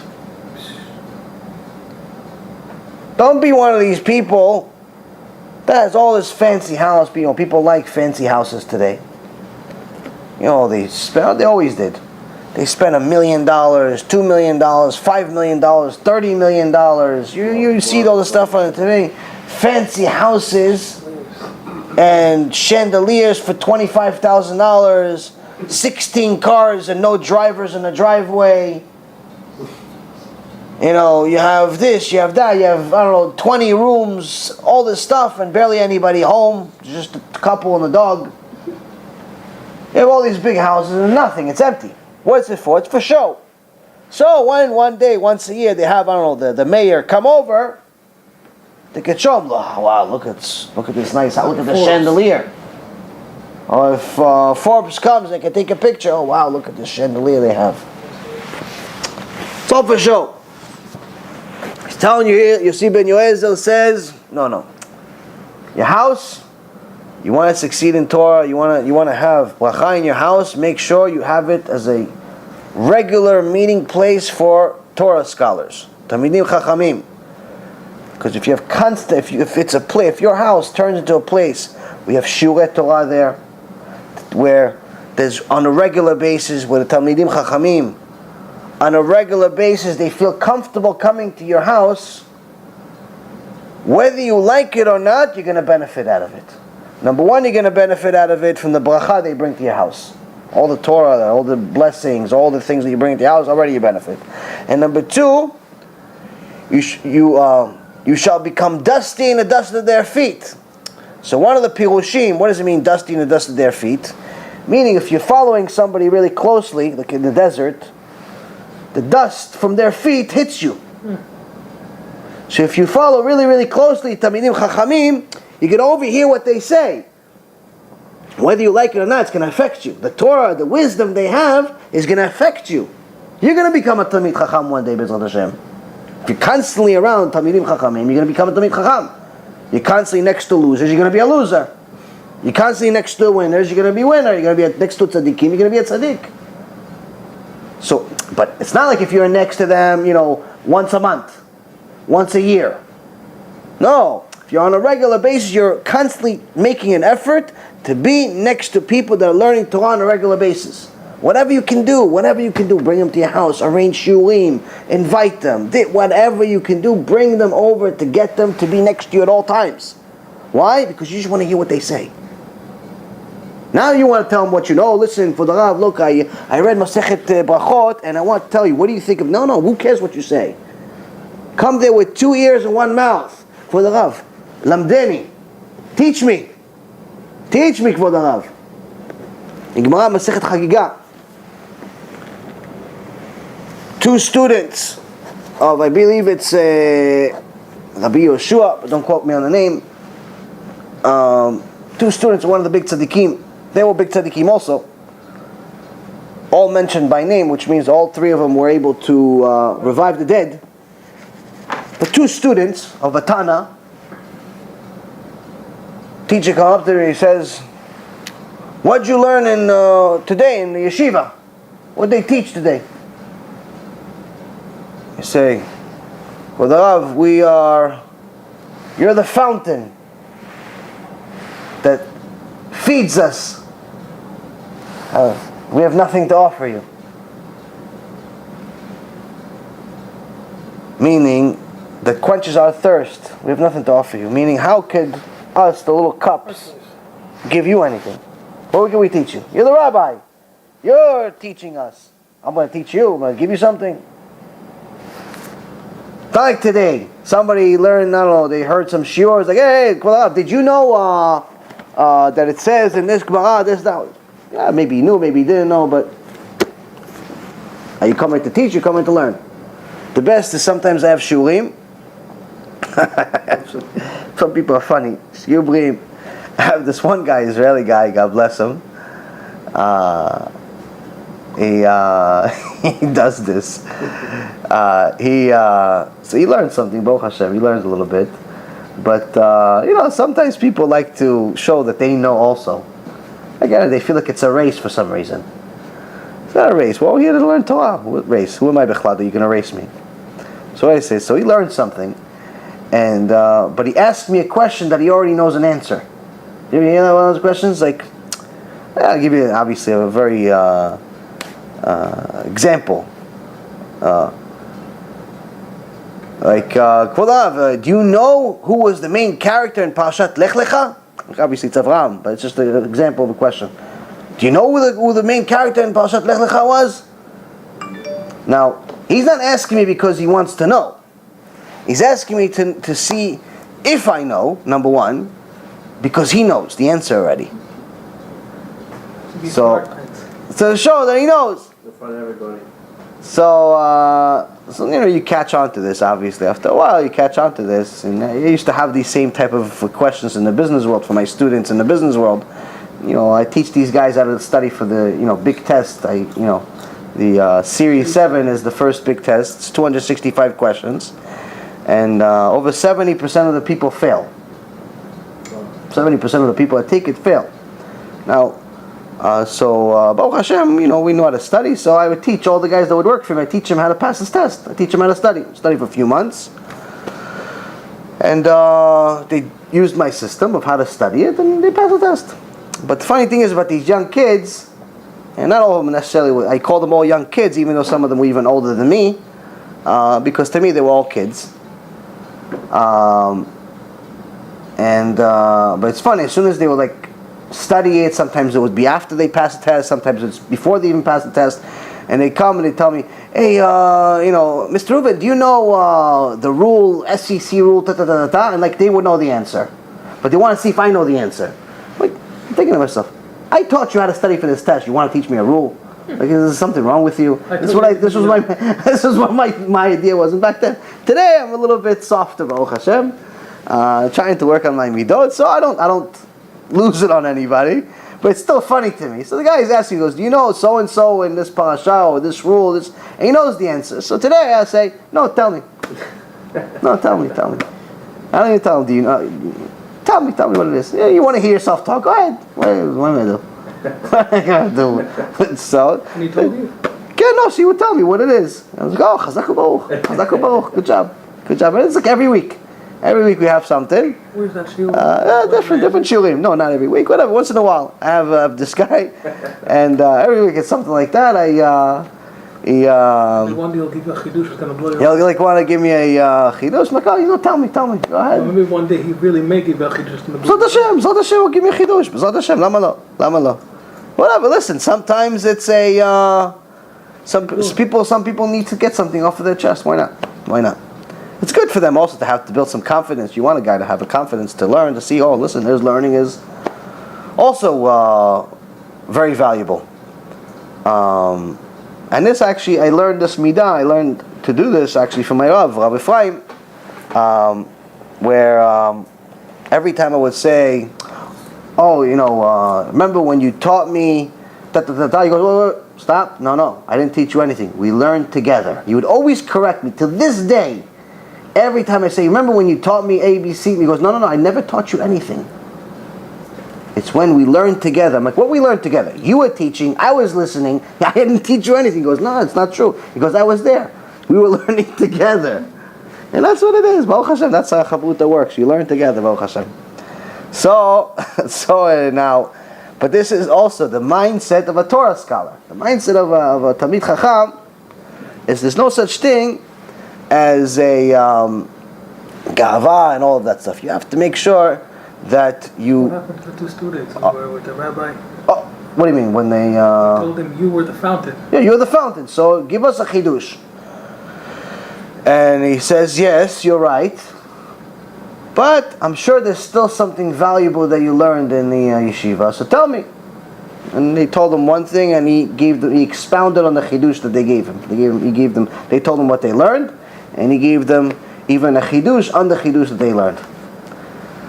So, if you want to have success in Torah, make sure that you make your house into a place where Torah scholars feel at home, feel comfortable. Make your place a place where you have shiurei Torah on a regular basis. You have your friends over instead of having your friends over for baseball and football games or just a place to sleep. Arrange a few guys to come over, learn Torah. It doesn't necessarily need to be huge. Just anything to get on a regular basis to bring some blessing into your house. Another idea, I said this at least in my Hebrew lecture. I said it once before. I'm not sure if I said it in English, but it's worth saying. It's a phenomenal idea for any restaurant, kosher restaurant, to do on a regular basis. Obviously, have shiurei Torah at a restaurant is already a great idea. A lot of people know that idea. The idea to have a kosher restaurant, to have shiurei Torah, not only brings parnasah to the place, but also brings brings bracha, brings blessing to the place. But I think something, to have a shiur Torah every day at a restaurant is not easy for everyone. But something that you can do every single day, all day, to bring blessing to your place is to give people an incentive to do Birkat HaMazon. You see a lot of these, especially like the sort of like fast food places, like shawarma places, you see many of them have many of them have the cards of Birkat HaMazon, in somewhere in, usually it's next to the garbage pail. Not exactly the best idea, but on a counter sometimes, at different places they have the cards for it. And whoever wants to do Birkat HaMazon after they eat the shawarma or whatever they ate, some bread that they ate, they take the thing and they read it. But in reality, if you actually pay attention to the restaurant, let's say you have 25 people, maybe 2 of them are actually reading the card, the rest of them are eating a sandwich and leaving, not eating Birkat HaMazon. Now, Birkat HaMazon, we learned from Gemara Masechet Brachot, is the number one blessing in all of Judaism. It's more important than Shema Yisrael. It's more important than Amidah. It's more important than any blessing we have. Why? Because the only bracha in the Torah that's literally stated what you have to say, that you have to do it. So it's the number one most important blessing in all of Judaism. So think about this. You can get people to say this blessing in your place over and over again. The number one blessing in all of Judaism, in your place from morning to night. You turn your place into a kollel already. People pay thousands of dollars for people to just get a blessing or put something at the kotel or get some card that says some zgula or something. You get people to say blessing in your place for what? So I think you should give them an incentive to do it. Now, if you tell people, listen, it's good for you to do Birkat HaMazon, they have Yetzirah. I say, no, thank you. Not for me. But you tell them, listen, you do Birkat HaMazon, I take off, $2 off your bill. I take $2 off the bill. Okay, it's $15, now it's $13. Or whatever, $1, whatever it is. You want to take off $1, $2, something that people are going to do it for it. And get people to do Birkat HaMazon, I think the place gets the bracha non-stop. Dessert or something. Whatever, give free dessert. But the point I'm trying to say is that this is a great idea that every kosher restaurant should implement, because again, number one, you're going to get the blessing. Number two, you're going to help people do mitzvah. You're going to be a Masakeh Rabim. Who's better than you? Or free You're fountain. doing kiruv. Huh? Or free Free fountain refill. drink. Yeah, but he's already finished. If the guy's already finished, Give him a No, I'm nice saying with the chocolate chip sandwich cookie. when they were. no, but he's already finished. If he's doing Birkat Hamazon, he's already finished. Oh, okay. If he's doing Birkat Hamazon, he's already Give him a finished. nice chocolate chip Something about cookie. before. But he's already finished. Why are you giving him more food? He finished food. Everyone wants a cookie after they eat. Okay, maybe. So, anyway, so see, I gave you the idea. I'm the student. I gave you the chidush. You guys are expounding on it. So, Baruch Hashem. So now, it says, let your house be a meeting place for Torah scholars, and you shall become dusty in the dust of their feet. So, another pirush of you should be dusty is one should make himself a student of Torah scholars, literally sitting at their feet in the dust. Where in the Mishnaic times, a couple thousand years ago, it was customary for all the students to sit around the teacher's feet. He would sit on a chair, and everyone would sit on the floor around him, around his feet. We used to do a Pesach back in the day. They used to all sit on the floor. Okay, exactly. So that's one.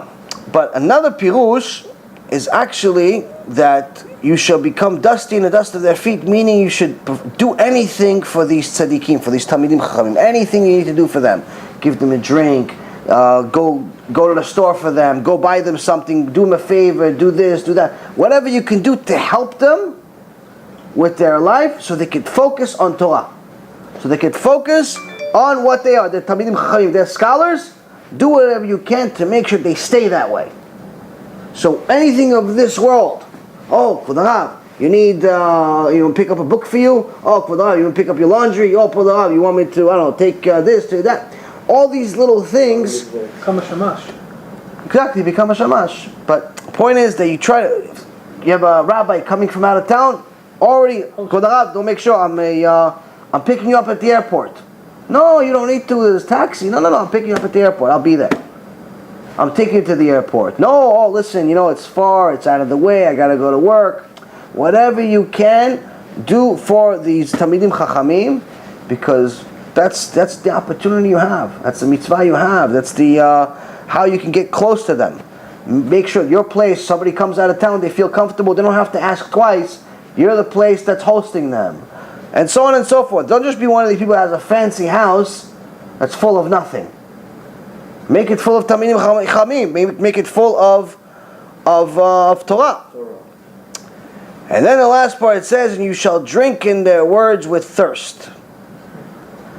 The Rambam in Ilchot Deot 6:2 interprets this figuratively. It says, as a way to cleave to Hashem, by being in close contact with his Torah scholars and their students, one should marry the daughter of a Torah scholar, marry his own daughter to one, eat and drink with scholars, provide business opportunities for them, and generally engage in all kinds of social interaction with them.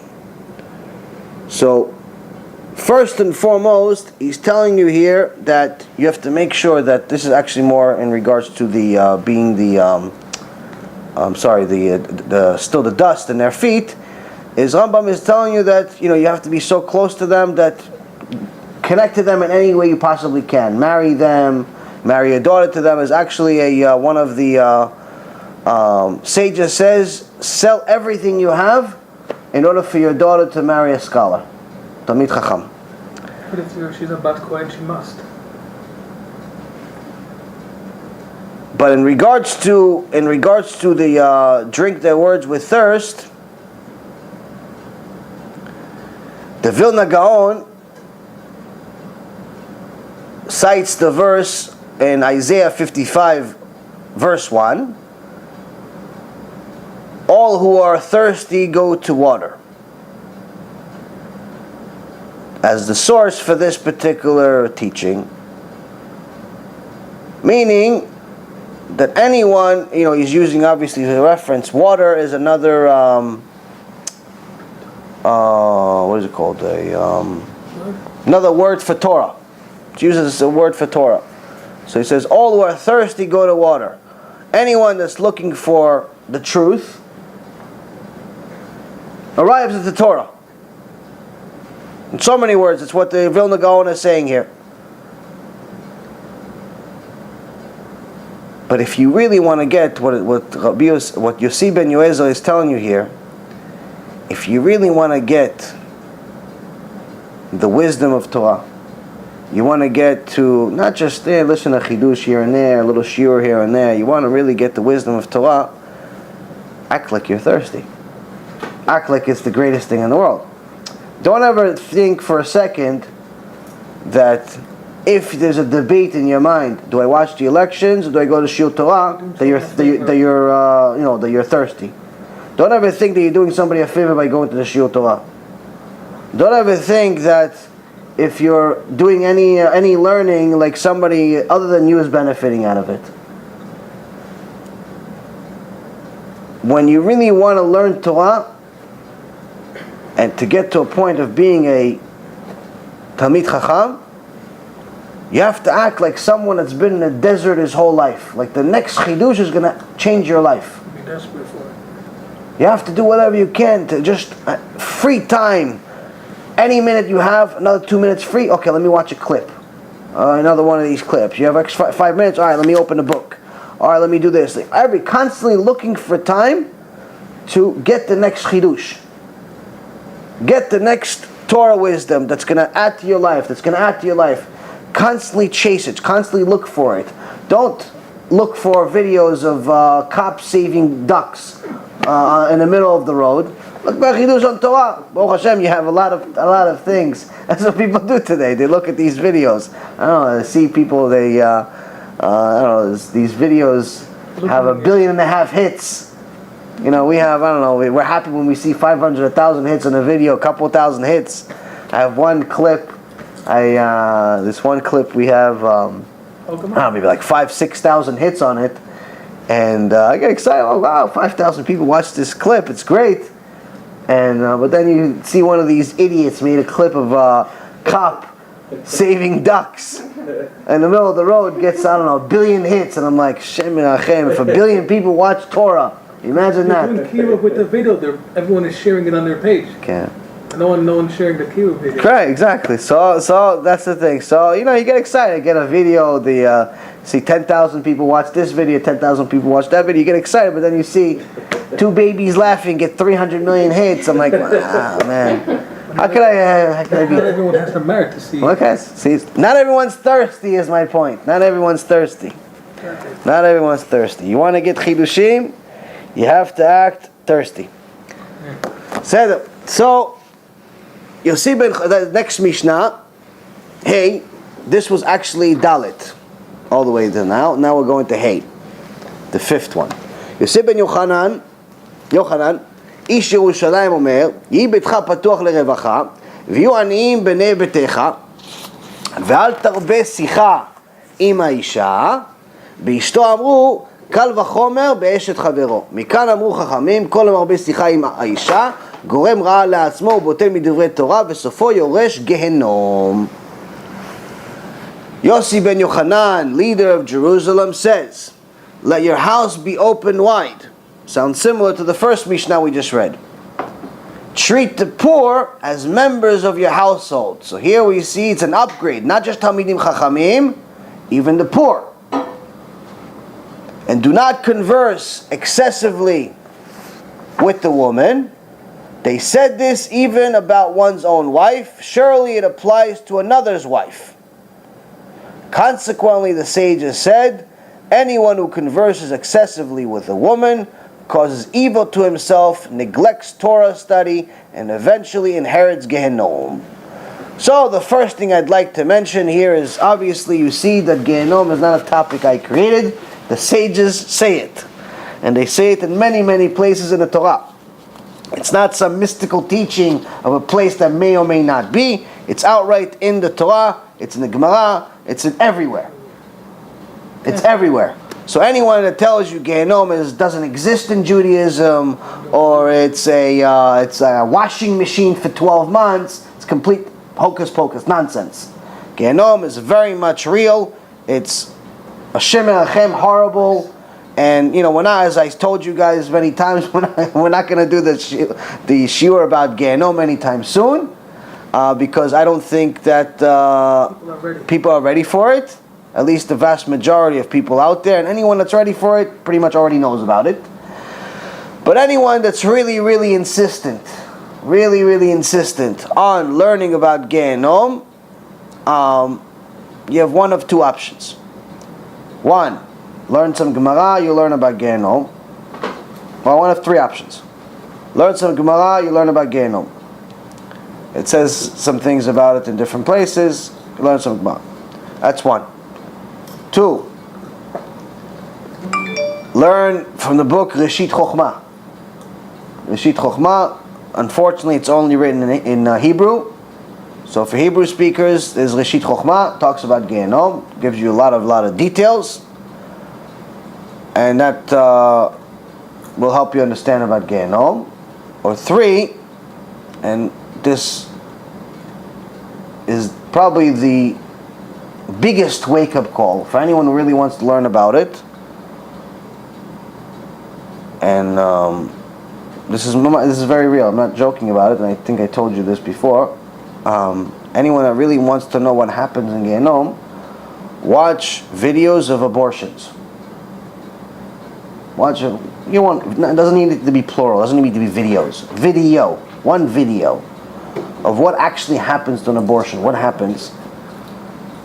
And you see how Shem Erachem, they cut the body of the baby, and it's outright murder. Abortions are not allowed in Judaism under any condition, unless it's a life risk, unless the mom is at risk to die or something. And this is the best, what happens over there is the best case scenario in Gehenom. That's the best case scenario in Gehenom. So it's much worse in Gehenom. So for any of the fans that I have that keep writing me every other week about, come on, when you're going to do the shiur in Gehenom, this really is, necessary to let them know, because again, most people can't handle watching that. I know when I first watched it, I have nightmares about it. Even after learning about Gehenom. Because when you see something versus you read about it, it's different. So, but that's the best case scenario. It's actually one of the tzaddikim in previous generation. I forget his name. One day, all the students arrive at the kollel. Usually, the rabbi has a book in front of him. He's going to teach them halacha, mishnah, gemara, something. But today, they see the rabbi just cutting a steak. So they're waiting. They kavod for the rav. They have respect for the rav. They're not going to say anything to call the rav. What, you forgot to bring your lunch? You forgot to prepare your lunch? You're preparing in the middle of class? They're not going to say nothing. They sit over there quietly. They have an hour with the rav. Okay, he's cutting a steak. What am I going to do? He finished cutting small pieces, another small piece, cubes, this. And he finishes eventually with the steak. I'm like, okay, so 15 minutes he's cutting this steak. Now we're going to learn. Bring another steak. And he cuts it. Another cube. Small pieces. And cuts it. And cuts it again. 15 minutes to cut a steak. Do you ever see somebody cutting a steak for 15 minutes? Small pieces. I'm like, half of our class is already gone. Second steak's finished. What does he do with the third one? Third steak. And this is how he spends the whole hour shiur, not saying one word. And the students, chas v'shalom, they're not going to say anything. They have respect for the rabbi. They're not going to interrupt him. He's cutting the steak. Cut a steak. What am I going to do? Maybe he needs to make lunch for his kids. Who knows? Maybe he works on a restaurant on the side. What do they know? They're just students. They're just, okay. Yeah, well, he wants to share with the class.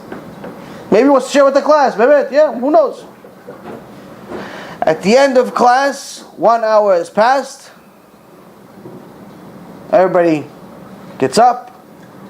He says, this, my friends, is the best case scenario for you if you don't do tshuva and you end up in Gehenom. This is what they're going to do to you. Like what I did to this steak. What's the worst case scenario? Shem Erachem. That's the best case scenario yet. But worst case scenario, what happens to Titus, what happens to JC. What's the difference between getting burnt and cut up? It's both evil. I guess it's different than Shemaim. I don't know. Either way, it's not good. So for anyone, huh? One is never ending. One type. Okay. Yeah. So here, first of all, we see why I mention all of this to see that obviously Gehenom is very much a real place. Tshuva is not an elective. You must do it. Find a way to do it. Find a way to beat your Yetzer Hara. It's not a matter of, listen, we like scaring people. I'm not Freddy Krueger, the character from a movie.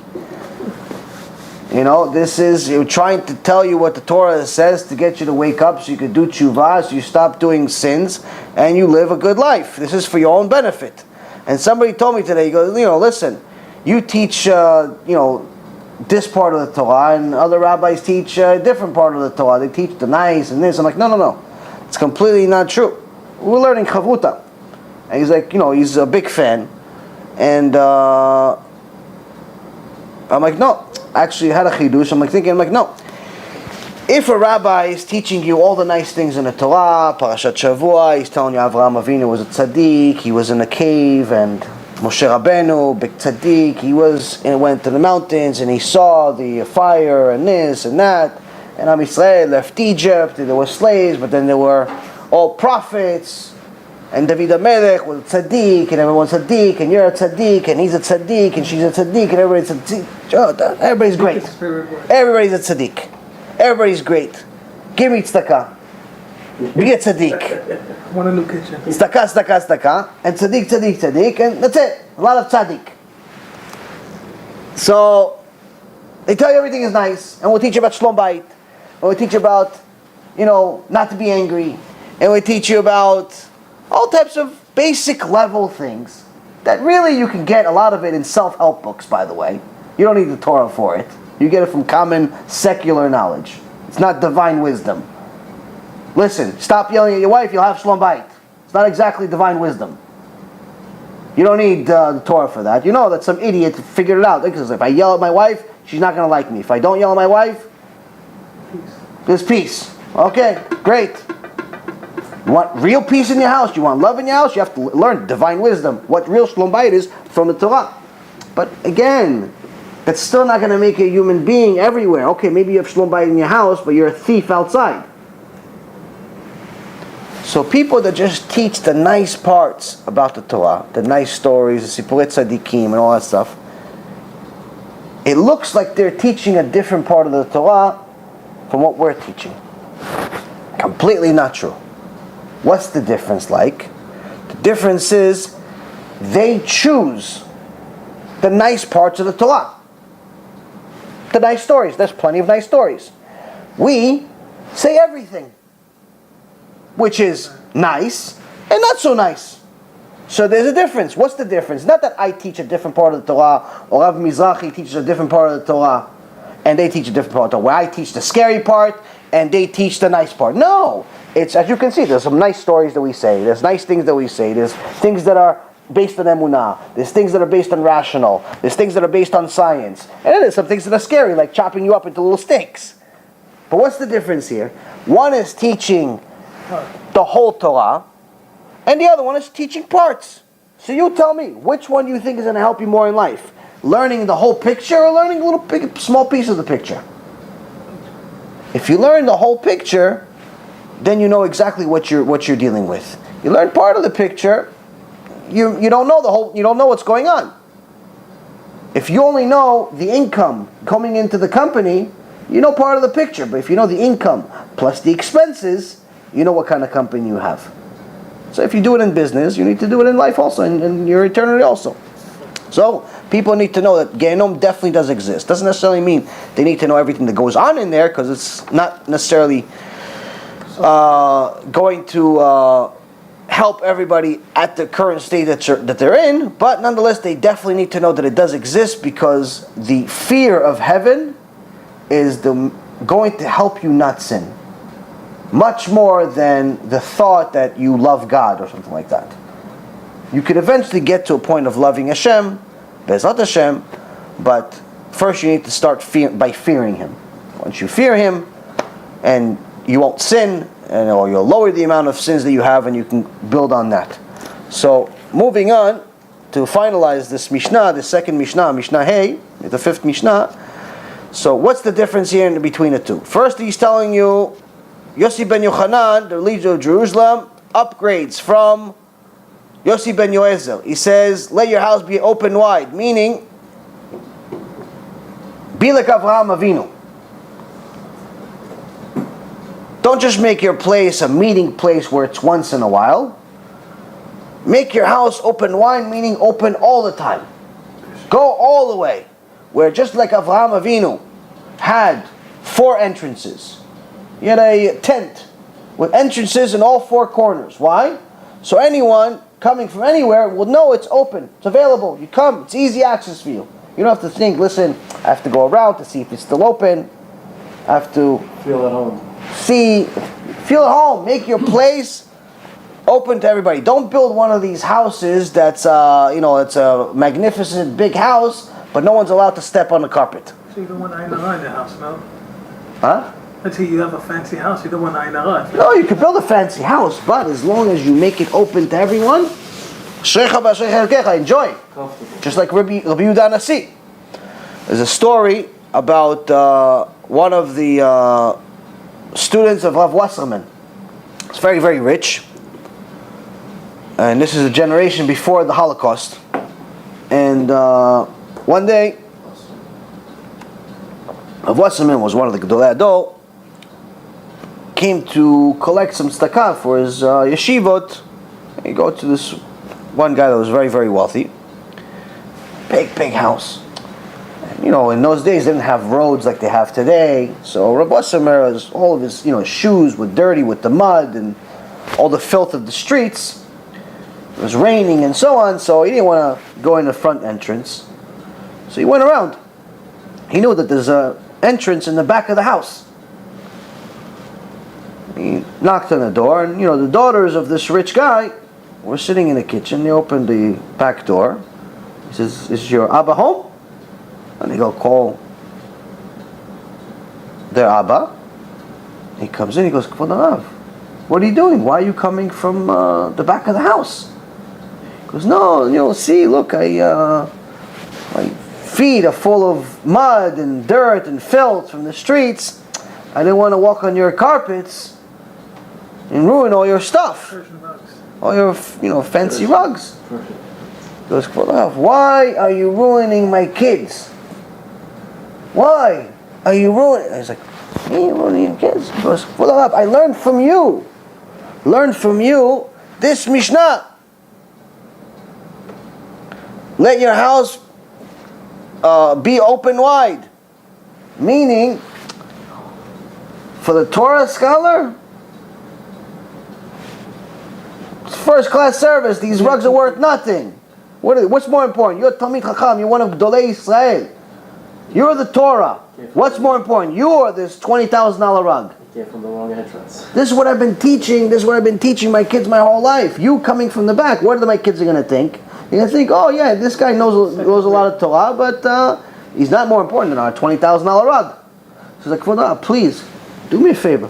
Go back to the front entrance and walk and jump as much as you want with all the mud in the world on all the carpets.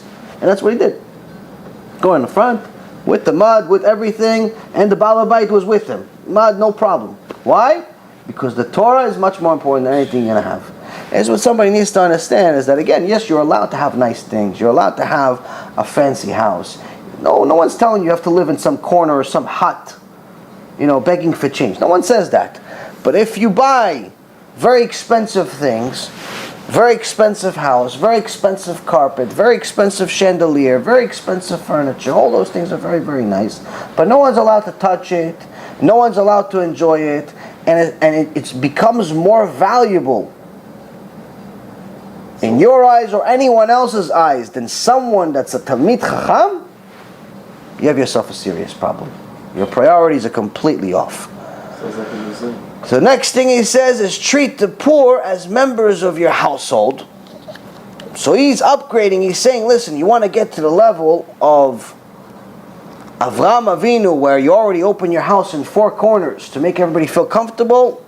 Don't just host the Talmidim Chachamim, host the poor. Because why? Because many of these poor people are actually Talmidim Chachamim. The Torah comes from the poor people. Right. Many of these poor people are Talmidim Chachamim, but you're not going to know Talmidim Chachamim. Not all of them are walking around with the glima, like the Gdol Adol. And you know, wow, this is Gdol Adol. He knows, he's famous, he's this. Not everybody's like that. Even Ha'ezer, one of the giants of history. These stories are known how poor these people were. Poor people. People wrote articles. I believe it was the Ben Ishchai. They wrote articles about his house. They couldn't believe that the Gdol Ador lives in a house like this. You go, there's actually YouTube videos about Rav Steinman. Gdol Ador, he's 103 years old, Baruch Hashem. His house, millions of dollars, crosses fingers every day. People wanting to donate this, that, the other thing. The guy's house, a homeless guy today lives in a better house. They're falling apart.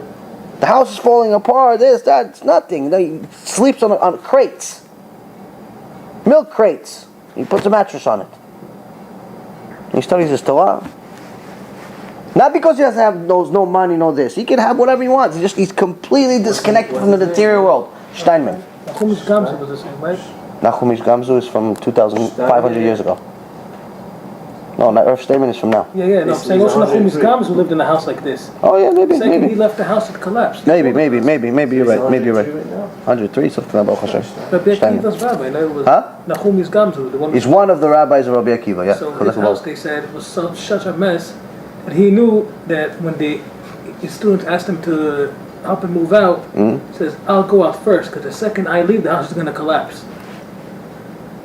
I heard that story. I just didn't know the name. Yeah, I know the story. I don't remember the name. Nachumish Gamzu associated with the story. I thought it was somebody else. Yeah. But it's so when somebody's connected to this world, he's going to care about the chandelier and the table and the chairs and this and that. No, if you buy something, if you getting expensive stuff is going to make you like that, don't get it. Have a simple house. Better not have it. But if you can share it and make sure that your house is open and then Hashem is going to give it to you. Right. So, okay, very rich, very rich. But then right after he says, treat the poor members as the poor as members of your household. Immediately after that, he says, do not converse excessively with the woman. What does one thing have to do with the other? Okay, so one hand is saying, open your house. Treat the poor as members of your household. Next thing you know is don't talk to a woman too much. What does one thing have to do with the other? Everything has to be connected. If you're going to have your house really open, you're going to let everybody in, you know the Yetzer Hara is coming in also. The Yetzer Hara is going to send different things. Average guy, going to have people come in. What the Yetzer Hara is going to send them? He's also going to send them women too. Women also poor once in a while. Right? So he's going to send her in. He says, listen, let her in, but don't talk to her too much. Make sure it's just to help the poor. She's poor, help her whatever way you can, but don't talk to her. Don't make a relationship out of this. Don't look at her too much. Don't make a relation. Don't talk too much, because even her voice, according to the Gemara, kol ha'isha erva, even the voice of a woman could be considered nakedness. A man could be turned on even by a woman's voice. Even by a woman's voice. Rav Tzion Abba Shaul had a student who told him, Zecher Tzadik Livracha, who told him, Kvod Rav, I need to get glasses, but the only place next to me, next to where I live, has the place for glasses, but the doctor is a woman. But she doesn't touch. No touching or anything. She's not going to touch me. Just show me the glasses. He goes, be careful of the voice. He goes, no, she doesn't touch me, nothing. It's okay, just be careful of the voice. And the student didn't get it. The student later on told the story. So he went, got the glasses, went to get the test, and he noticed that every time she would say something, he felt something. And he came to the Rav, and he's like, Rav, like, oh Hashem, no touching or anything like that. She's a doctor, a regular doctor, not a regular woman. But every time she said something, I felt something. He goes, Not to go there anymore. What's the mean? He goes, even to some guys, to some men, their their Yetzirah is big on stuff like that, where even the voice of a woman can turn them on. This is why, according to many, not allowed to listen to a woman sing. A Jew is not allowed to listen to a woman sing if he knows what she looks like. If she knows what she looks like. So, it's very, in general, it's better if you're going to listen to music, it's better to listen to men sing, or even to just music without words at all. I know on a personal level, that's one of the things that I did as part of my tshuva, where I pretty much eliminated all music that has words, unless it's like Tehillim or something like that. And you'd be surprised how it affects. Trance is like it's not exactly. It has no words. Yeah, it has no words, but it makes you think of unholy places. Last time that somebody listened to trance wasn't exactly when they were getting a chidush in the Torah. It was usually getting a chidush from a mindset, from ecstasy or something. So yeah, it's not exactly it's not a place, not a music to listen to. Music with filthy words. No, so like I said, it's better to listen to music without words, or to listen to music with words that are holy, like Tehillim or Tikkun HaKlali or opera. Yeah, it's fine. That music doesn't pump you up. Yeah, listen, it's. I'm telling you what I did. You do what you want. I'm telling you what I did. I'm giving you what I did. That helped me. I needed to do a lot of tshuva. Maybe you don't need to do as much tshuva as I did. What I can tell you. So he says, listen, invite people to your house, be a tzaddik, but don't talk too much to a woman. And this is obviously even referring to your own wife. So of course it applies to another's wife. Meaning, he's saying don't speak to a woman too much. It's not only to some strange poor woman that came to you for help. He's saying don't even speak to your own wife too much. And definitely don't speak too much to somebody else's wife. Meaning, to just talk common talk about nothing to your own wife, if it's necessary, like, hey honey, how was your day? How are the kids doing today? You're trying to, especially if it's like a new marriage, you try to give her some strength. She needs some direction in life. She needs some help with emunah. She needs some emotional support. She needs some attention. You must do it. That's why it says,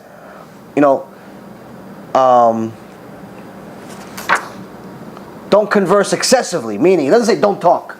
Don't be one of these people that's a mute. All of a sudden you're a tzaddik, you don't want to talk to the women at all. Don't be one of these crazy people. Not teaching crazy people here. This Torah is for humans, not for animals or crazy people. So, it doesn't say don't talk to them. It says don't talk to them excessively. So first and foremost, we need to understand that it's referring to things that are batel, that are nonsense, like, things that are not Torah related. If you're talking Torah, talk as much as you want. That's number one. Number two, with your wife, it's necessary to have some of those conversations, because not everything is related to Torah. You have to manage a house, you have to manage your bills, you have to give her emotional support, you have to be a husband, you have to be a friend, you have to be everything for her. So, but make sure it's not to a point where it's like, okay, you're only talking to her and you're not learning Torah anymore. Make sure it's under control. But when it's referring to another's wife, even more so, less conversation, less talk at all. As a matter of fact, try not to talk to them at all. Why? Because if you could have your wife speak to them, have your wife speak to them.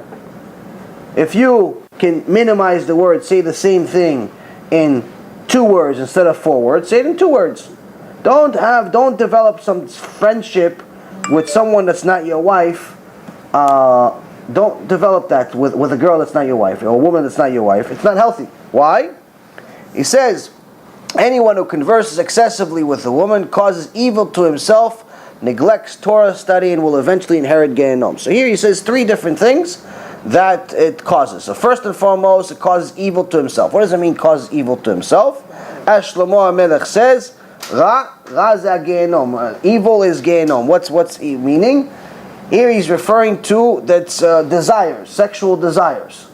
Whether it's your wife or it's another woman, even more so when it's not your wife, it's natural for a man. That's how a man was built. It's not that he's bad and she's good, or he's good and she's bad. It has nothing to do with that. A man was built that way, where if he connects to a woman, he hears her voice, he has even one thing in common with her, already starts thinking. A woman, on the other hand, if she finds emotional support from a man, if she finds him somewhat funny or amusing, if she sees some emotional connection of any kind, even a friendship type of connection, that's it. And human beings were created in a way where one of the main ways we can express this connection, this so-called love, is by lust, by being physically connected. So when you are going to spend too much time talking to a woman, it's natural for both of you to get sexual desires. And Hashem Erachem. You're married, she's married, you have a serious problem. You're married, she's not married. She's married, you're not married. Either way, neither one of you is married and you can't wait till the wedding. You have yourself a serious problem. So you have to make sure that you minimize your conversation on that end, because it leads to sexual desires. Second thing is that even if it's relating to your wife, if you become your wife's BFF, it's very, very healthy for a relationship. But if all of your conversations are purely about her girlfriends and your friends and your job and her job and what the kids did in kindergarten and how cute is it that our kid said the first word, and how cute is it that the neighbor's kid didn't say the first word yet and ours did, and this and all this nonsense conversations only, and there's no Torah, there's no spirituality, what happens? Your conversations end up creating bitul Torah. It ends up creating neglect of Torah. And as we'll learn from chapter, I believe, 4 of the Mishnah in Avot, Rabbi Shimon Bar Yochai says that when someone is a mevatel Torah, when someone is a neglects Torah study, meaning not neglects Torah study, he doesn't study at all. Someone is studying, but then stops. For what? For something idle. To answer a phone call. Somebody, he's studying Torah, and somebody calls him. Somebody calls him on the phone. He's like, let me check who's on the phone. I'm studying Torah, but let me check who's on the phone. What's the big deal? Or like he's studying Torah, he sees something on, he overhears something on TV. He's like, Trump's winning. Oh, Hillary's winning. Oh, Shem. Oh, what? Stops. It's Torah. He says there's a mekatreg. There's an angel in Shamayim that comes to the Bet Din of Shamayim at that moment and asks for a death penalty. You're not to study at all. Lama better not study at all. If you can't focus 100%. Why can't you focus 100%? Because sometimes I want to learn and take a break. Okay, so there's a pitawan for that also. To say not studying at all, it's like saying, listen, I can't do all the mitzvot, might as well not do anything and live like a goy. That's retarded. This is only someone. I vape also when I study. Vape as much as you want. We're not talking about vape. Vape doesn't take away your attention. Vape is, you're smoking. Okay, it's not exactly healthy how much you're smoking, which is a different lesson for you. But the key is that it's focusing on Torah and not the television. So the Gdolei Israel have said, I think it was may have been off Kanievsky, maybe actually Mav Shteyman, said that it's good for someone to say that when they sit and study, to already say in their mind that I'm going to study until I stop. Like I'm not going to say, listen, I'm going to study for an hour and then chas v'shalom, something distracts me and I stop in the middle, because then you have a serious problem in Shamayim. So already say mentally, I'm going to study, or even loud, say it out loud. I'm going to study until I stop. So that way, you're at least not putting yourself in a bad situation. So that, but not studying at all. It's Come on, I heard all these shurim you're coming, this is what you tell me? No, I heard, this is because I heard that... Everyone that says, Amos, Tzaddik, says all the chidushim, he just said he's going to give up the whole Torah because he can't focus. Penalty for polvo. Can, so better study, that's the point. You're supposed to get some serious Mussar from it. What about the thing where I heard that it says even when you swallow your saliva, they're going to punish you for that while you're learning? Swallow, it's not, I haven't heard that. You didn't hear that? I haven't heard that one. I found the oldest source. That's good one, that's good one. You swallowed your saliva, and it's one of the places in hell that you get punished for. That type of bitutu. It's different levels, Baruch Hashem. That got to us. So no, I haven't had that one yet. Bezat Hashem, I'll read it. Yeah, Bezat Hashem. Look for it online. So now he says to you, he says, okay, so speaking too much to a woman cause evil to himself, cause sexual desires, then it causes somebody to neglect Torah, and eventually will inherit Gehenom. So now, obviously, Gehenom we already talked about, and this shows everybody that doesn't believe in Gehenom that it's very much real. But you have to understand this whole issue about speaking to a woman that's not your wife is something that is critical to the Torah, that it's not something that's chauvinistic, or it's not something that's against women, chas v'shalom. It's just part of reality. In the Gemara, Masechet Eruvin, page 53b, there's an amazing story of one of the most righteous women that ever lived, as far as Torah scholar is concerned. Her name was Bruria. And if you remember last week, I told you the story about Bruria. Bruria did not agree with this Mishnah. She did not agree with the fact that a woman is easier to entice. She did not agree with it. And unfortunately, she fell. She took matters into her own hands. She fell at her own test. But Bruria was a big tzaddikah, big talmidah chachama. She knew an enormous amount of Torah. And one day in the Gemara it says she saw on the road Rabbi Yossi Aglili. Rabbi Yossi Aglili. And Rabbi Yossi Aglili asked her which way to go to Lod, this place called Lod. And she says, Glili Ashoteh. Glili the crazy. One of the giant sages of history. She's calling him the crazy person. Don't you know the halacha of not speaking too much to a woman? Speaking excessively to a woman? You could have said, where is Lod? Meaning 2 words instead of you used 4 words. You used 4 words, you could have used 2 words. And she was very angry at him. So she knew that the voice of a woman is enticing. She knew that you're not allowed to speak excessively to a woman. Some mefarshim even say that he said, which way can we get to Lod? Made it sound as if he was connecting her and him in a strange way. Needless to say, she obviously was brilliant. And she knew even that this particular Mishnah is very much right. Listen, you cannot talk to someone that's not your wife excessively. And even if it is your wife, you have to monitor your conversation. Because if you don't, you're going to, at the very least, you're not going to study as much Torah as you need to. At worst, Shem E'achem, you're going to make sins. So this is something that's very, very important for people to understand. I heard the story actually. And I'll finish with this. There's one big Rav, I forget his name. I forget the name. It's a story that happened 8 years ago. Machon. Quote me the name. I'll try to remember it if I can. B'ezrat Hashem. Told my Rav Ephraim, there's this certain yeshiva or kollel in Israel.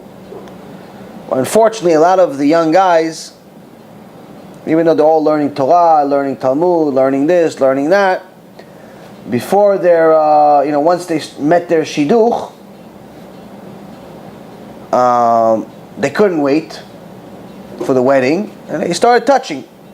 Some worse than others. Some kissing, hand-holding, things like that, which are also not allowed.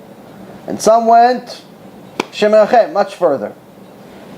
And this Rav said 8 years ago that every single one from that particular yeshiva, since they all knew you're not allowed, every single one of them that touched before wedding, every one of them had at least one child born with Down syndrome.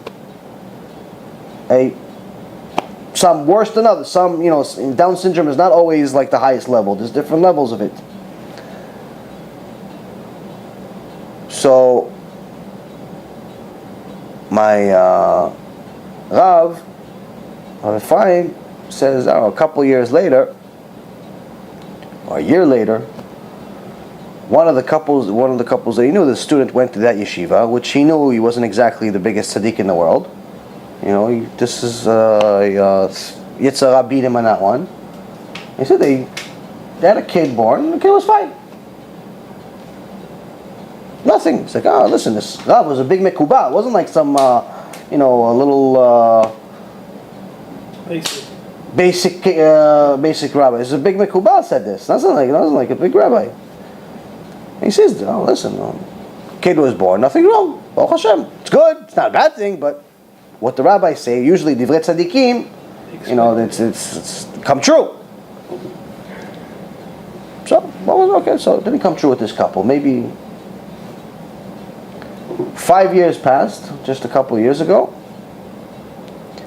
He says they discovered in their girl, the same girl that was born, she was now 5 years old, that she does have Down syndrome. Does have. It's not the highest level, Baruch Hashem. It's not always from the looks. It's also different levels of it, behavior and so on. But she didn't have it. So now, what's the difference? It's not necessarily to explain, to tell people, listen, you're gonna do this, you're gonna get this. No, there's people that knew the chumrah of things. But the point I'm trying to make here, and I'm sure I'm going to get a lot of hate mail for this story because people don't like to hear stuff like this, but it's very much real stuff. It's real stuff. This stuff happens. It's not like the rabbi didn't make it happen. This is what happened in Shamayim. He just said this is what happened. This is what's going to continue happening. And people need to understand that Hashem is very serious about the Torah. Hashem hates zima, meaning He hates immodesty. He hates promiscuity. He wants you to be holy because He is holy, as He says in the Torah. So in order to be holy, we have to not only learn His Torah and learn the halachot, but we have to learn the whole purpose of the halachot is to make us solid people. Solid, good quality people, tzaddikim. So we don't end up and where this Gehenom is, they keep mentioning in His Torah. And actually what we're going to try to do, we're going to, Bezrat Hashem, over, I don't know how long it's going to take us, but we're going to try to go over the entire Pirkei Avot, the entire Mishnah, which is, Bezrat Hashem, going to take us a while. But what I'm going to try to do is I'm going to actually count with you guys how many times it mentions Gehenom in Pirkei Avot. So today is the first time. Today is Gehenom number 1. So we'll see throughout the Mishnah how many times it mentions Gehenom. So whoever says, listen, where did it say Gehenom in the Torah? I say, listen, just in Pirkei Avot it says, we're going to find out soon. We'll say multiple times. So tomorrow we're going to have a shiur in Aventura, in the Lighthouse Project at 8:30, and we're going to continue with Mishnah number 6, Vav, which is Yeshua ben Parchia, וניתאי הערבלי קיבלו מהם.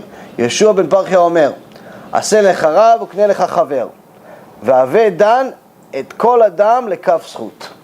Yeshua ben Parchia and Nitai of Arbel received the tradition from them, meaning from the previous ones that we just mentioned, previous ages we just mentioned.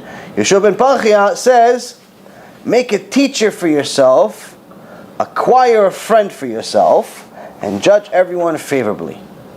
So this is a very, very interesting Mishnah because it's very relevant to us today when it says, make yourself a teacher and buy yourself a friend.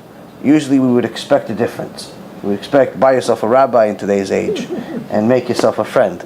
So the Mishnah is saying the opposite of what we naturally think. So tomorrow, B'ezrat Hashem, we're going to learn about that. What does it mean to make yourself a rabbi? Who should be a rabbi? Who is the fake? Who's real? How should, all the issues when it comes to a rabbi, because I think that's one of the roots of the problem of tshuva these days, where people are just making anybody with some payas and a hat their rabbi, and it's, or some guy to just, throw off a few halachot by heart, and they make him their rabbi, and, it's not necessarily always a good fit. Or they make somebody their rabbi, but they don't want to listen to him. Oh yeah, he's my rabbi. Okay, so do you listen to what he says? Sometimes. So he's not your rabbi. He just knows Torah, and you listen to him once in a while. No. You understand? So you have to decide. If he's your rabbi, you have to listen to everything he says. He's not your rabbi. Okay, so you have to find yourself a rabbi. So we're going to learn all the details of that. Why, who, when, fake rabbis. Because there's also some recent stories, Baruch Hashem, of more signs that the Mashiach is coming soon, where the Satan is getting stronger and stronger. Has all these fakers are exposing themselves. We talked about earlier of how certain groups and cults are making it idol worship. They're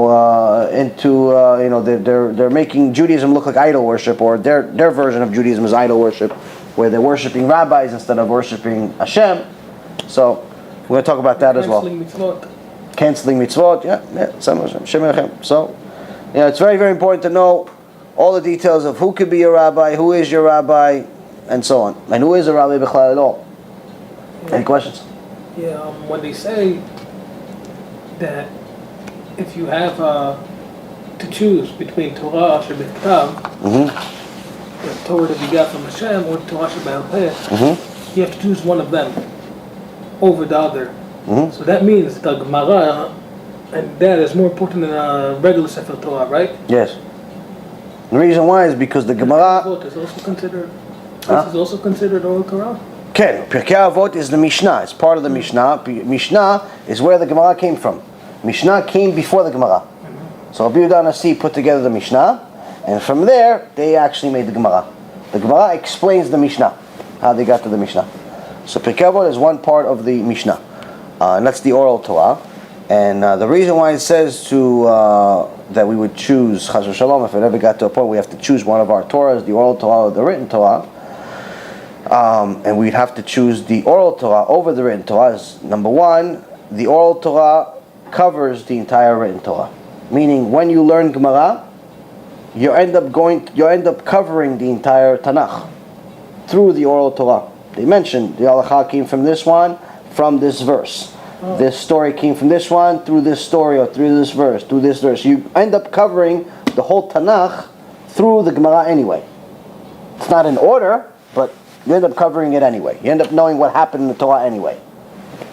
Number one. Number two, the written Torah without the oral Torah doesn't make any sense. Because part of the oral Torah is also nikud, is also the vowel system. How to pronounce things, how to say things, which means if you don't know how to pronounce anything, then you don't know anything. That's number two. Number three, it's you're not going to know how to do anything. Okay, so now you're going to remember it. In this generation, you're going to remember it. Another generation, you're going to remember it. But a third generation, you're going to forget already half the stuff. By the fourth, fifth generation, you don't know anything. And you're not going to learn how to do any mitzvah from the written Torah. Okay, it says keep Shabbat. How do you keep Shabbat? What, do you put it in a cage? You look at it and, what do you say? Put it in a box? What do you do? How do you keep Shabbat? How do you do Brit Milah? What's the Orla? They say cut the Orla. Okay, what's the Orla? Is it a piece of your ear? Is it a piece of your nose? Is it a fingernail? What's the Orla? Only the oral Torah has the information. You understand? So all of the mitzvot that are written in the Torah, Hashem says do all of them, but He doesn't give you any details of how to do it. The only place that you have of how to do it is the oral Torah. So the only way to fulfill the Torah is with the oral Torah. The written Torah is the source of everything, but how to implement the source, the on button, is the oral Torah. It's how to do everything.